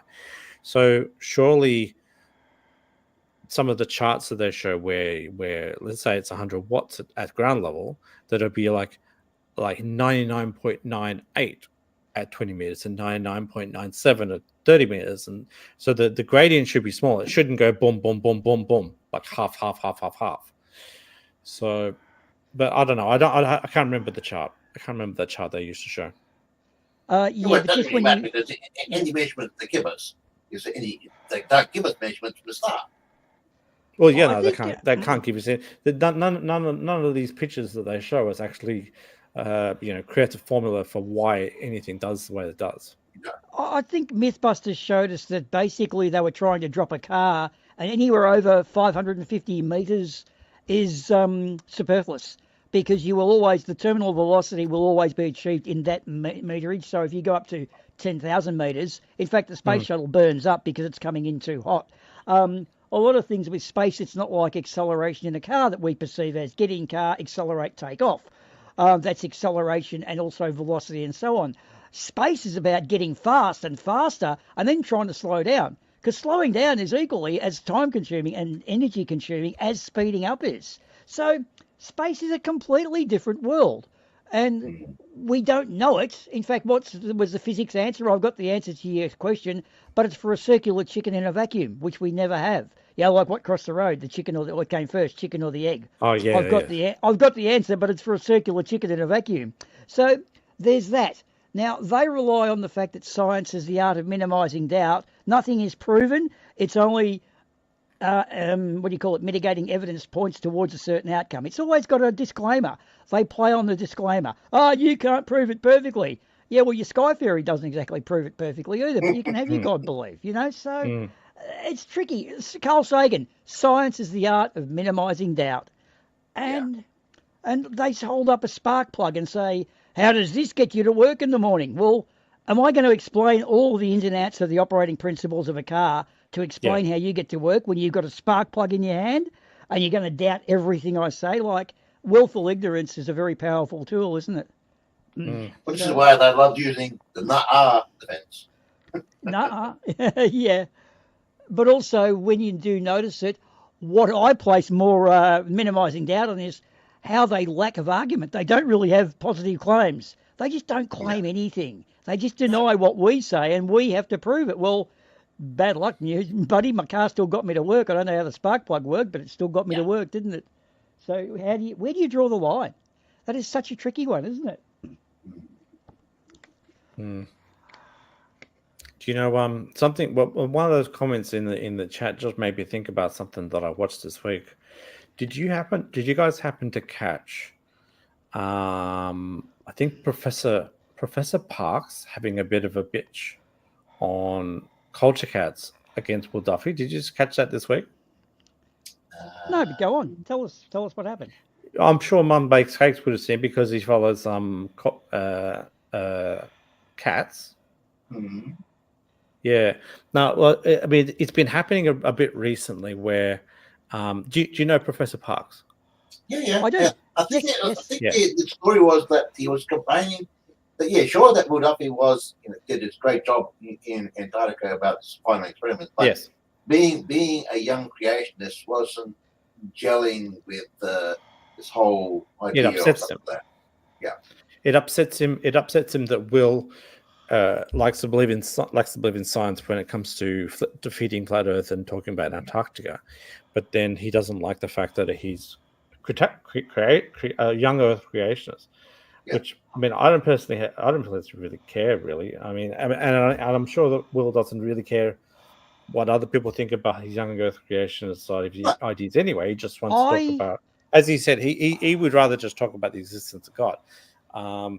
But Professor Parks was having a problem with that because I think he was watching a whole bunch of his videos on abortion and other videos on like the trains rights, the choo-choo trains rights. Trying not to make it too obvious, but the trains rights. I'm dropping in with Professor Parks on this, and someone else drew attention to it in that Will is not using the same due diligence against young Earth creationism as he might be using against the flat Earth and the final experiment. And I do see, in a sense, it can be brought back to you as a form of hypocrisy. But then they also said he lied because he didn't disclose who the financier was at the very beginning. And they're looking for little bits. And they also said he apparently ran some business that was a financial consultant, and there was a couple of upset people. So what's happened is Will has copped that's his business. I really don't care about things that are, it's none of my business, and it's none of their business if you're talking about that sort of stuff. Agreed. I do agree. It doesn't. The fact that he's a young Earth creationist not exercising the same due diligence is what's seen as a point of hypocrisy. I see the point. And the bottom line is, though, he did throw up the 30 grand and none of us did. And then he took Whitsett, and then he took Jared, and he did all the shit. And he actually did persevere, and he's got another book, and he's going to make some money out of it. Whatever his agenda is, he will get some money back. I really don't know if he's going to make much money, to be honest, at all. He's got a lot of self-help books. He's actually got a bestseller. Now, I don't know what that means in the day of selling ebooks. It's not like a Tolstoy. He used to have a lot of books for finance, but all those have been pulled.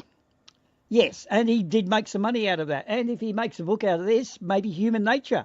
But apparently he and McToon and the others, what's the Aussie guy? I can't remember his name. I always forget it. But Critical Think. They've all got some extra experiments they're going to be releasing over the next few months. So they've got 4 or 5 more of anti-flat Earth things. So good luck to them. They will get a book. Good on you guys. You're doing more than I am. I don't really want to waste that kind of energy on it, but yeah, I'd like to write a book. I'd like to write a simplified book on how to defeat Flat Earth personally. I'm sure I could do a very digestible book personally, but it's all about time. I don't know. I just don't have the fucking time. I think what you're looking at, though, there are some people there. Look, I go into Earth Awakenings, and I've seen you there, haven't I? You venture in there. You brave person, you. I notice there's a lot of fierce religiosity in there, and look, I honestly don't care if people want to believe in God or not, but I don't like them knocking on my door, casting my soul to the fire pits of their hell, etc., etc. So, in that sense, a lot of the Earth Awakenings crowd, they're just there for the social side. And I think they all kind of know it's a bit silly, but they kind of just, they just hang anyway. Oh, I don't think they think it's silly. You don't? No. Most of those guys are dead serious. They're dead serious about the bullshit they push. Look, one of the things I felt was very, very important when it came to I get back to the topic I was on before, right? See, Flat Earth is damaging relationships. Flat Earth is damaging people's education. Flat Earth is damaging people's minds. Whereas I don't think that the Will is actually pushing young Earth creationism on anyone, except for maybe the people inside his church. But I don't really think he talks about it inside there anyway. But it's not necessarily hurting people. Whereas Flat Earth is, and I think that's a very clear. That's a clear and important distinction. I love the counter that though, Swala. Like, yes, it does affect those, but because of Flat Earth, I learned the insides of a triangle with sides 1, 1, and 1. Yeah, I'll give it that. When it comes to Flat Earth, our desire. I didn't know that before. I was 60 degrees. There's something new to me. Wow. Math wasn't my strong point at school, but the learning. Looking at. We just did an exercise on finding out when the next sun solar eclipse is going to be in 4 years' time in Adelaide. I mean, in Sydney. That's all based on a spherical globe, right? Yep. Which is predictable. They can't do that on the planet, right? I certainly agree that being in the space has also given me the avenues to be able to learn more about other things. Yeah. So there's that. I learned about the beams of the German beams and the UK beams, about the beam wars recently when that was being touted with World War II, whatever. The Battle of the Beams with DC. Yeah, that was interesting, wasn't it? Wow, that's so much. Look, there is one you did say, Swale, which I've got to draw attention to, is with the golden ticket, which was a basic shyster move by New Moon, the rotten little scumbag that he is, where he set up Will Duffy for the golden ticket. Now, there were 10 people, they had to wind it down, and one of them was a guy there saying that, I'd really love to do this because then my wife has taken my kids away from me because of my flat earth belief. When I believe it, I'll be able to show her all this and I'll get my kids and family back. That really hurt me to hear this guy has lost his life because of his flat earth stubbornness. His wife and kids aren't part of his life anymore. That's got a much more exponential effect. And that's what's reinforcing what you were saying about how I look at it as harmless. I laugh at Nathan Thompson and those idiots. But when you hear that guy doing that scam, but then New Moon sets up the scam, Elizabeth misses out, and then the rest of the community rallied around her and got the golden ticket up and running anyway. So it kind of had a happy ending. Don't you find that amazing about us guys, the globe side? We're really, most of us, I'd say, caring, considerate, usually reasonably educated, and have ways to express our ideas. We don't argue very rarely. And we very rarely swear and call people names. Sorry, what the fuck are you saying? We help others that are But that little chapter I just described there, That will come into Will Duffy's book on human nature, and our people will double down on the flat Earth, perhaps. And there may be a book like that coming. But that little chapter alone, in the way the Globe community rallied around and sent Elizabeth, who was jumping out of her skin because she won, I think we all actually have a little bit of pride in, like, hey, we're a good bunch of people. I actually really have a restored faith in humanity. As much as I hated the guy losing his family, I love the rallying of the community. And there is a beautiful chapter within one of Will's books. So, yeah, there's good and bad, isn't there? It's thinking that makes it so. Yeah. But you don't see that from their side. No. I saw some people try to donate for, I think, Taylor to go and get a theodolite. And I think the people like Where's Wally and Piper and stuff like that were on the main donation list. So Globers were paying Taylor to go out there and get a theodolite for hire, and not many flat earthers did it. Most flat earthers are kind of poor with like lawnmowers and tarps in their backyard. So, yeah. I gotta admit, there was back with Professor Parks. Will did get him on one particular point, which I think it shows a double hypocrisy, right? So Professor Parks is, grumpy about Will Duffy, doing TFE, but then going out and having young Earth creationism, right? But Professor Parks is all about the science, looking at the stars and stuff like that, but still believes that Jesus rose 3 days later after being killed. And I don't 100% know what his theories on the other ones are, like Noah's Ark and stuff like that. But if Professor Parks wants to go out there and say yes, Jesus rose 3 days later, then he has no right to go out there and tell Will that the Earth can't be 6,000 years old. You can't go out there and you can't have this thing up your back sleeve, up your back pocket, and then go out there and start slamming other people. But I think that maybe what Professor Parks was ramming on about was, like I was saying, the he/him names and stuff like that, which just I don't know. When I saw that in his name, I thought Jesus. But like I think also the abortion. So he doesn't like those conservative narratives. I guess he must be on the liberal side. You're speaking of Professor Parks here, are you? Yeah, Professor Parks. Obviously, he was. If you go back a few videos, you'll see him when he first gets angry about Will Duffy. He starts ranting about abortion and about trains. Right, in a tolerance sort of point of view. Yeah, in a left wing type perspective. Yeah. Because in that thing you mentioned about the choo-choo issue, which is only a relatively modern issue, I have skin in this game, far more to which any parent would like to have. Okay. That's as far as I'll really announce in details of it. And I've got to say that there's been an air of disclusion towards me because of I'm just the dad, if you know what I mean. Yet I was never fully encompassed in this whole decision about dysmorphia and all of I was more or less presented with, here it is, you've now got to change all the pronouns. And if you don't get it right, I will be pissed off with you. And I didn't like the way I was on the receiving end of the situation. Do you know what I'm like? I'm not phobic towards it. I believe each to their own. But hey, hang on. If you want to be a guy, perhaps your father is one of the best people to ask about wanting to be a guy. And yet I was fully excluded from that decision-making process, which I kind of took offence to and mentioned that. But I was then isolated as the bigot.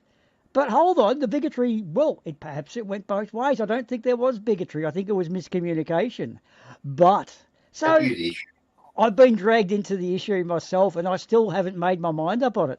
It is such a tricky one, you know what I mean? Yeah. And I don't know how old you are, but I'm sure that you're, I don't know if you're older than me. You probably are. I'm not too sure.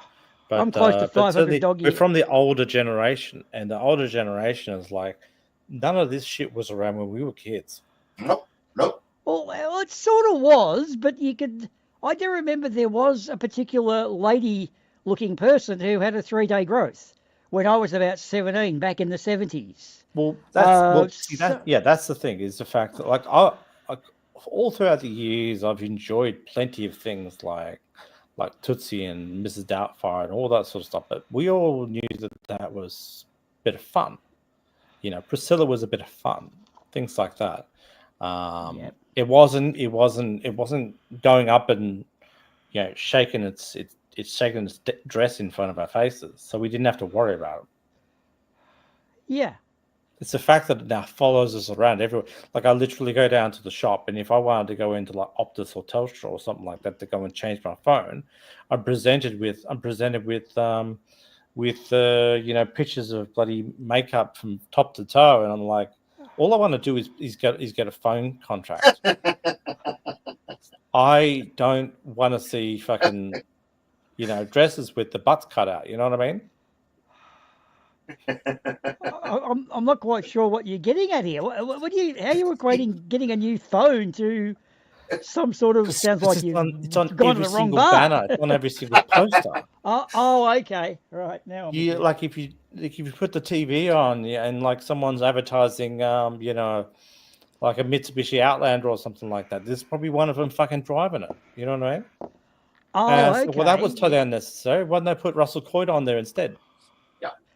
Okay, you could have Russell Coight driving an Outlander, but no, you've got one of these driving an Outlander. It's like, well, it was completely unnecessary. How about you just talk about the fact that it's a 4-wheel drive for starters? Just stick with the fact that it has 4 wheels and it has this mileage, and you're good. You don't need to bring all that shit in there. Mm-hmm. So, it reminds me of the story of Miller's Beer, how they lost so many customers because they brought in this. It doesn't need to be in our face. It's not necessary. Anyway, we can move off this topic. We can move off this topic. I think I have. I've gone through most of my thingos, so most of my tabs have all gone. That was all the tabs I was going to bring up. I didn't find much on Aswan, but I think that Aswan does have the the pictures of like a whole bunch of symbol temple. Something you could do, Swan, is you go to Google Earth and bring up Aswan. Yeah, I can do that. But I probably should try to find it. Okay, let me see if I can get Google Maps running. That'd be pretty cool. Let me just Google Earth, the flat Earth map of choice. Do you want to hear that? Maybe not. Get Google Maps the hell out of Melbourne. That way you don't see any tags on there. My favourite one was the way we actually went out of our way to go down to Antarctica to build a studio that looks like Antarctica. God, that cracked me up. The things we will do to get this globe Earth staying. They went down prior to scan all the mountains, and then they went and took the scanned mountains back up to the North Pole, superimposed the scanned mountains at the North Pole, and then launched the live stream videos at that same time, so that we would convince them, and then we get into a live chat so that everyone could hear us talk about it. It's just so ridiculous. Our sorcery knows no end, does it? Yeah. So we got Aswan. Now, I don't 100% know where. I don't really know where it is. Do you know where it is? We got a dam up here, by the way.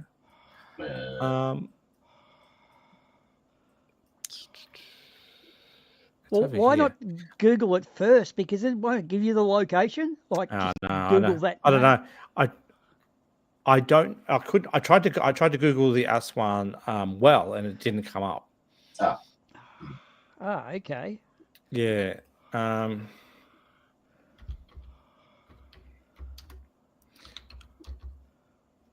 Well, back in my day, we'd have to go to the library, and they're not open right now. We'd have to do it tomorrow. or get the encyclopedia, which is, they've got one of those. I'll tell you what could be a future topic, AI, and how it's making us all stupid despite designed to make us all smarter. Wow, yeah. There's a lot of people who are using AI far too much, and I think they're all becoming dumber. Oh, the documentaries that have got David Attenborough doing space. And then the bot fucks up and it turns into Stephen Hawking's, and then it just goes into another bot and it's not David Attenborough at all. He's a biologist, that really saddens me. Or you hear certain things like they don't know the word unless it's context, like wind and wind, or certain things like that, and you catch that and go, that sounded like a really good person until then. I'm hating these documentaries that are being narrated by AI. It's a shame. So the old town used to be called Syene, but it's to be honest, I don't really think I'm going to be able to find this well. I'm thinking the shifting desert sands may have reclaimed it. I mean, if the Rosetta Stone was only discovered by Napoleon's boys back in the 18th, 19th century, yet it went there. It was ancient Greek hieroglyphs and Latin. If the Rosetta Stone was lost for 2,000 years, I dare say this well's probably fallen over, if you know what I mean. It was Greek, it was Sumerian, and it was Egyptian. Oh, was it? But it was basically one of the most important discoveries of the modern day, wasn't it? Yeah, it was. Like it on that, yeah.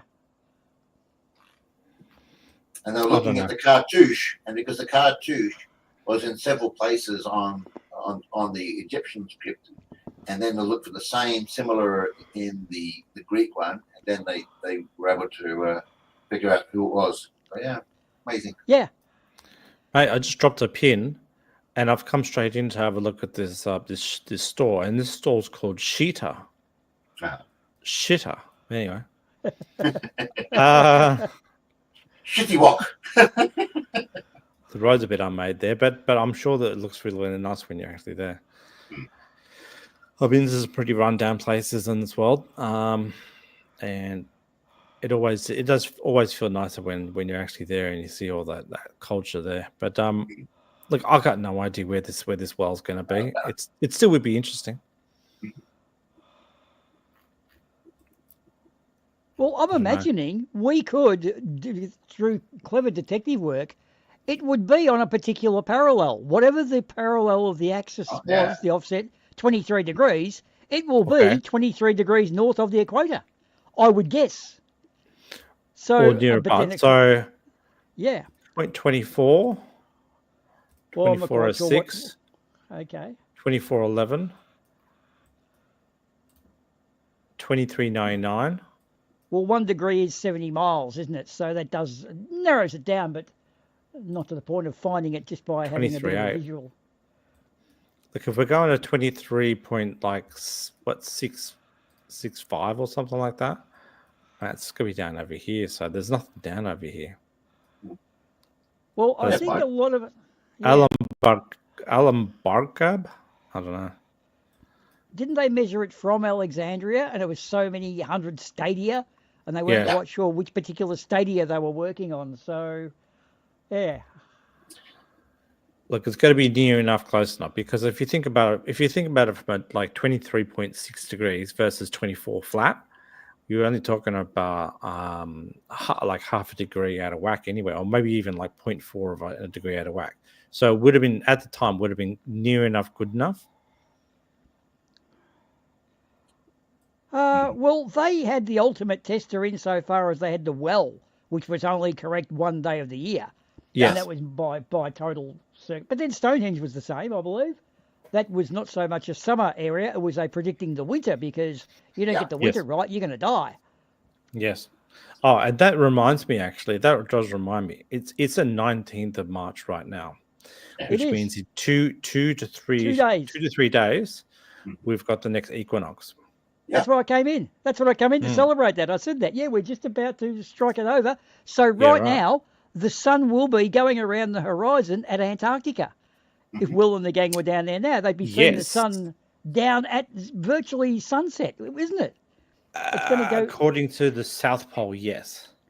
And right. that's the question. You know, I think that the guys at Union Glacier have already started to go into twilight probably a few weeks ago. Right.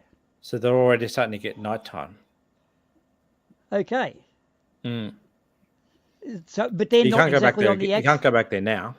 Yeah, they're not on the axial North Pole though. So if you are South Pole, if you're on the axial South Pole, you would probably watch it go around, go behind some mountains, but the general horizon around you, you would be seeing probably half the sun in 2 days' time. Now, here's a question for you, because as we know, the axis itself, is there an exact point where it is the equinox? Like, is it a split second, an hour, a day? Because everywhere in the world you can see the sunrise to east, but there's a few minutes either side depending on how far you are from the equator. But is there, how precisely do we measure it? Like, is there an exact split second of bang bang? That is actually it. There certainly will be a point where the sun is at the perfect amount, and obviously we have a full 24-hour day to deal with here, so it could end up being a scenario where let's say India is in the position where when it's overhead it's at the best position possible. I don't know. Not unlike the eclipse, where you have your perfect solar nodes, you have your perfect eclipse point. Yeah, similar thing. But obviously it's I don't think it's very, very significant anyway.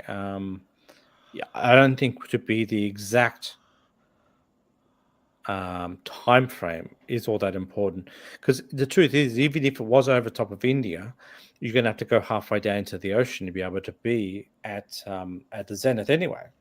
Good point. Yes, because the equator. You'd want it to be exactly maybe over the edge of like Uganda or Kenya or something like that to be able to say I've done it. But I just don't think it's worth it. It's not like a solar eclipse where it's like, you're in the shadow area. It's just not worth it to be exactly below it. Fair enough. Yeah. Well, we're not astrophysicists or astronavigators, so for us, it doesn't matter. We just know one thing: winter is coming. I don't mind winter, mate. Australia and this summer really knocked it out of me, guys. I'm looking forward to the cooler weather. Well, it's still hot right now. Yeah. And I think I'd rather be topless right now, but I can't because I'm not going to go out there and take my shirt off for this. So and neurotic people come on the internet topless. Have you ever noticed that? Always put on a shirt, mate. People will get the wrong idea. Unless you're we had a flat earther with shitless guy from Australia. Remember him? Oh, Scotty Storm. Scotty, yeah, that was sad. Scotty's had altercations with the police and disappeared, and look, he's not well, and they're the ones I kind of feel for. I don't like taking the piss out of them. When it's Nathan Thompson, he deserves it, or Chemo, they deserve it, because they could know better. But when it's Scotty Storm, the guy does have emotional, mental health issues, and that's sad when they do that. I think someone actually got him a satellite dish, which made it real ironic. Is someone getting lots of text messages right now? That's not me. Yes. Is it? Okay. I think it was Cakes, and I'm wondering, Cakes, have you been cracking cans of drinks? Have you? No. Someone's cracking cans of drinks, and I'm kind of wondering if they're going to share one through the screen. I'm not cracking cans of drinks. I've got a drink bottle of water, but I'm just unscrewing, having the occasional swig. But I always do that. I'm getting a bit thirsty. I've kind of run out of my my lying serum. So your lying serums. my glass of water is gone, so I can't lie anymore. Ah. Yeah. How do we know that's not a lie? How do we know you can lie, but you're actually claiming you can't? Which is, you're right. Ooh, a bit of a paradoxical one of those things, isn't it? Get some fresh water and start lying hardcore again. Well, that's true. You're not confusing this fresh water with vodka, are you? Again, don't answer that because pure vodka. Yes. Pure water. Again, the lying paradox will appear there. A little bit of a grandfather syndrome, isn't it? Or whatever, the grandfather time travel paradox. So in this upcoming equinox, there's always these are good days where you can find a pole that might happen to be good for measurements. Like you might have a street sign that happens to stand up and happens to be pointing in the right direction, of which I have one. But I can never think of any. Hey, I can never. You know what I've thought is the best pole for you to go out there and inspect during equinox, right?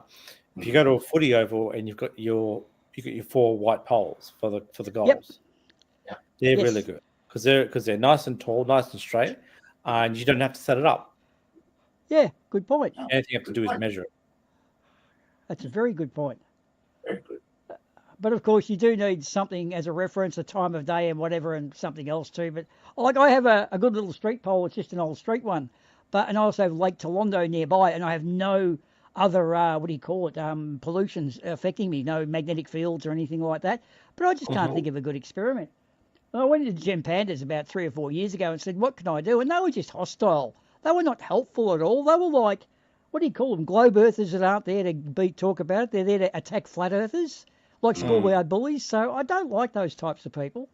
Like, you got a flat earther, try and educate them. Don't just yell at them and kick them while they're down. Or Like, you those try people it. walk... Yep. One thing I actually went and got 2 weeks ago is I decided I would go out and get one of those 360 cameras. Yeah. The ones that they use in Antarctica, and I've been mucking around with it, trying to get it to work and stuff like that. So it might be a good idea for me to go out there and plunk it down the ground and go and record a full day of the equinox day.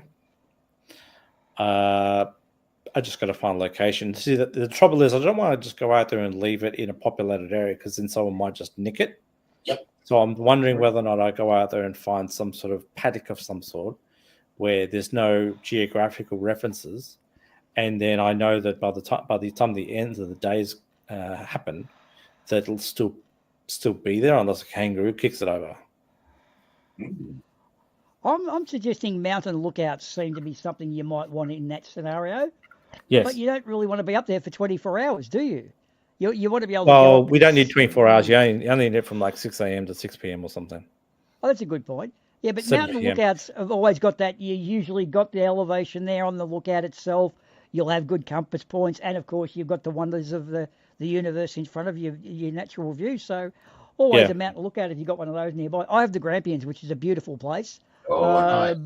Yeah, it is. In fact, a friend of mine who does a little bit of geology, when we had the bushfires and the floods come through a couple of years back, remember that really bad flooding we had after the Somalian underwater explosion, and we had that real bad rainfall? Well, he went to an area where the road actually got landslipped, so they rerouted the road, and now it's a little track that goes down. It uncovered an area of the K2 event from 69 million years ago, and he's been scraping out bits of molten rock from the dinosaur, and he's setting them in resin. He's selling them for $49 each on eBay, and he's sold about a dozen of them so far. But these are little bits that looks like bad welding. You know what I mean? Like it's black carbon scored stuff from the meteors of the K2 event. And he thought, I'll just set him in resin because he's an old surfer and he knows how to do that shit. And he's making money out of it. So that's kind of a bit of an opportunity, isn't it? It's a 65 million year old rock. Not that, it's there and you can have it, but he reckons it's probably worth more than gold when you think about it. Because that much gold, you wouldn't get that sort of money for it. So, yeah, good luck to him. That's kind of clever. But, yeah, the Grampians is a very beautiful place, very volcanic and very dynamic.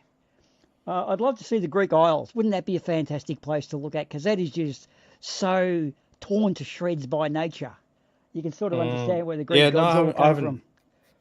I haven't been in Greece, but I have toured the Ring of Kerry over in Ireland as well, and that's always very nice. Yeah, there's some beautiful places in the world. I've never left Australia myself, but the pictures you see from other places in the world, God, we have some beautiful areas. Man, get out there. Get your goddamn passport already. Yeah, I've got one already. I've been overseas quite a few times. In about 2 to 3 weeks, I'm going to be flying Japan. Well done. In a few weeks, I'm not going to be doing the stream because obviously I'm going to be overseas. But I'm going to take the 360 camera over there and I'll get a little bit of footage over there. But ultimately, it's hard to know what sort of sunsets I'll be able to go and get with the 360. Without Japan's a very busy place. You'll be going into spring. Won't you be able to see Fujiyama in the blossom time and all that sort of stuff? Is that a beautiful time? Because it'll be their spring. My girlfriend who went there. It's cherry blossom time for sure. Yeah, she lived in Japan for 2 or 3 years, and she said that apparently when we try to speak Japanese, when you ask for your bill in Japanese, the way our accent works, it sounds like "May I have my enema, please?" So when you say "Can I have my bill," a few Japanese dudes will have a little chuckle and smirk at their table. You've just asked for your enema. So be careful. I have to admit, I haven't prepared for any language at all. Oh, I think I'm going to go and do a cheat sheet before in the week before I leave. Yeah, well, Japanese. The first time I was in Japan, I spoke to a few people and they just sort of spoke English back to me. So look, as long as you can figure out ways to sort of transact money and get food, I think in a lot of ways you're all good. Yeah. And I'm going to print out all my hotel bookings and just slide it over the desk and let them process it for me. I just don't know if I'd really need to worry about the language that much. Well, we live in the 21st century, and that's one of the best things about it is you've got Google Translator. My hovercraft is full of eels and things like that. If that rings a bell. I hope you get the Monty Python reference there. Yeah. Yeah, I'm sorry to say I'm of that generation where I don't think I've watched that many Monty Python episodes before. Yes, yeah. Well, there are various comments that come forward. So what made you choose Japan? Was there any specific goal there, or just Japan sounds good? That was? Well, see, back in 2017, I actually said to a mate, I said, okay, you're sitting on your ass, you're not doing anything good enough. I really want you. How about you and I will get you to get your passport, and I'll get you to go on the flight, and we'll go to Japan because you've always wanted to go to Japan. He went out there and got his girlfriend knocked up, and I said, well, fuck you then. I'm going to LA. And so I went and booked a whole trip to go up through Idaho and Nevada and stuff like that. Then the coronavirus thing popped in and canceled my flights on me, and I gave up on that. And then time rolled on. I went back to LA and went to El Salvador, and Japan had still been on my list. And Japan is something where my boy likes some of the cartoons that happen in Japan, and he also wanted me to take him to some sort of Disneyland. And I thought, well, you can either take you to Disneyland in Los Angeles or Disneyland in Tokyo. And I thought, well, what I will do is I'll get him ready. We'll go to Japan. We'll go to Disneyland in Tokyo, and he'll also see Japan and understand, what international countries look like. Because Japan's cool. Good move. So yeah. It's been 20 years since I've been there. So yeah, I must have gone there back in 2005 or something like that. So long time ago. But yeah, want to go back there again. And then after that, I'm probably going to go to Scandinavia again. So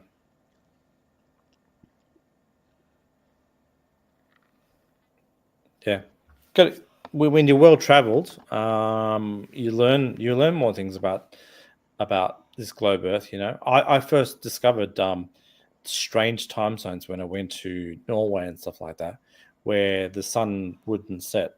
I basically had twilight at 3:00 in the morning, and so I'd be coming out of the pub, and you could still see the twilight sun on the horizon, just kind of like they were down in Punta Arenas, where you just walked out and it was just light everywhere, and for the distance you just saw like a red burning sun. Well, I believe that makes you go a little bit crazy. Don't the submarine crews need the red light to keep their circadian rhythms and your body clock kind of roughly in tune? Or you end up going a little bit loopy? To be honest, I don't really know. It probably would fuck you up. Sure. Fair enough.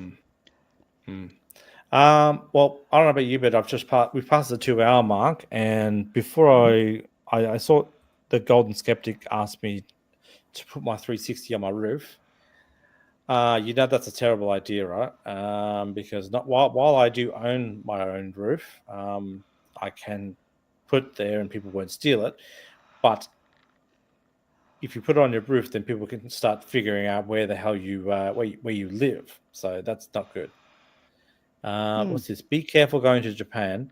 In real life, streamers have ruined it for tourism. I'm kind of curious what you mean by that. Look, I don't know if I'm going to be seeing streamers anyway. If I see a streamer, I'll just walk past. I don't know, but I'm gonna avoid just talking to anyone who wants to hustle me anyway. Yeah. Anyone tries to push limits. I think he means like the TikTok gang. You know, the TikTokers that just walk up being rude and tell you to get out the way, and they'll nudge you out so they can get down and do their little, I don't know, their piece where they walk Possibly, across. But I'm going to have 2 kids, and I'm going to be walking up and say, dude, just fucking stay back. Yeah, the TikTok era is actually getting pretty irritating, mate. And I mean, you can only watch so much ordinary, can't you? And TikToking is very ordinary at this stage in life. Sort of weird. Every man and his dog's got a camera nowadays, and it sort of reinforces the fact that every man and his dog probably shouldn't have a camera. You should have something to put on the camera first.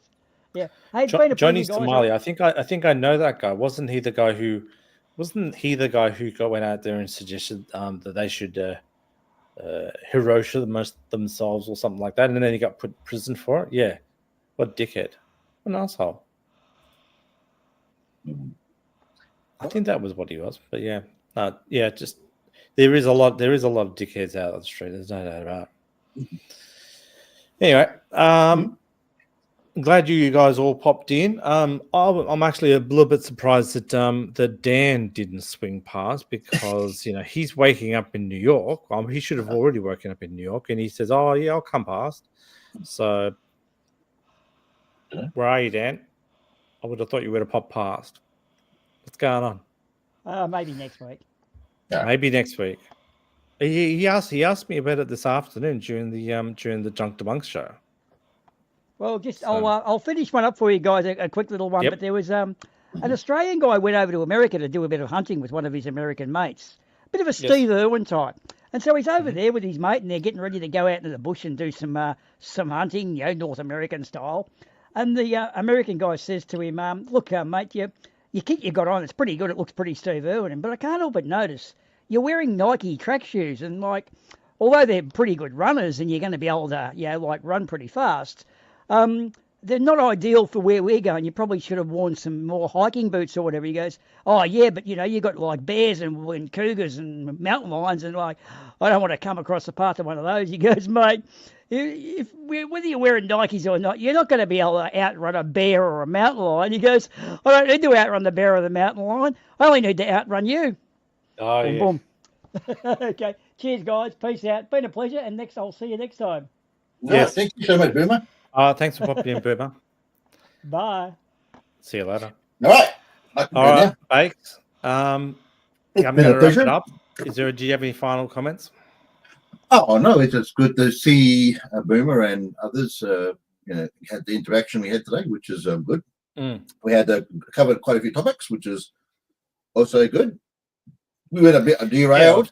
I've struck everything that's happening this week for sure. Yeah, but it's been a pack full of events that have cemented the fact that we do live on a globe. No doubt about that at all. Anyway, yeah, but thanks lots of the people who need to listen don't listen anyway. No. It's been a pleasure again. Thank you. All right.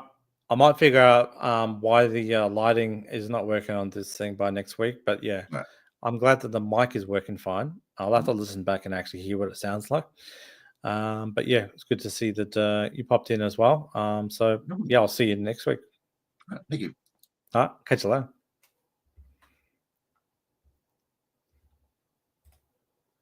Good night.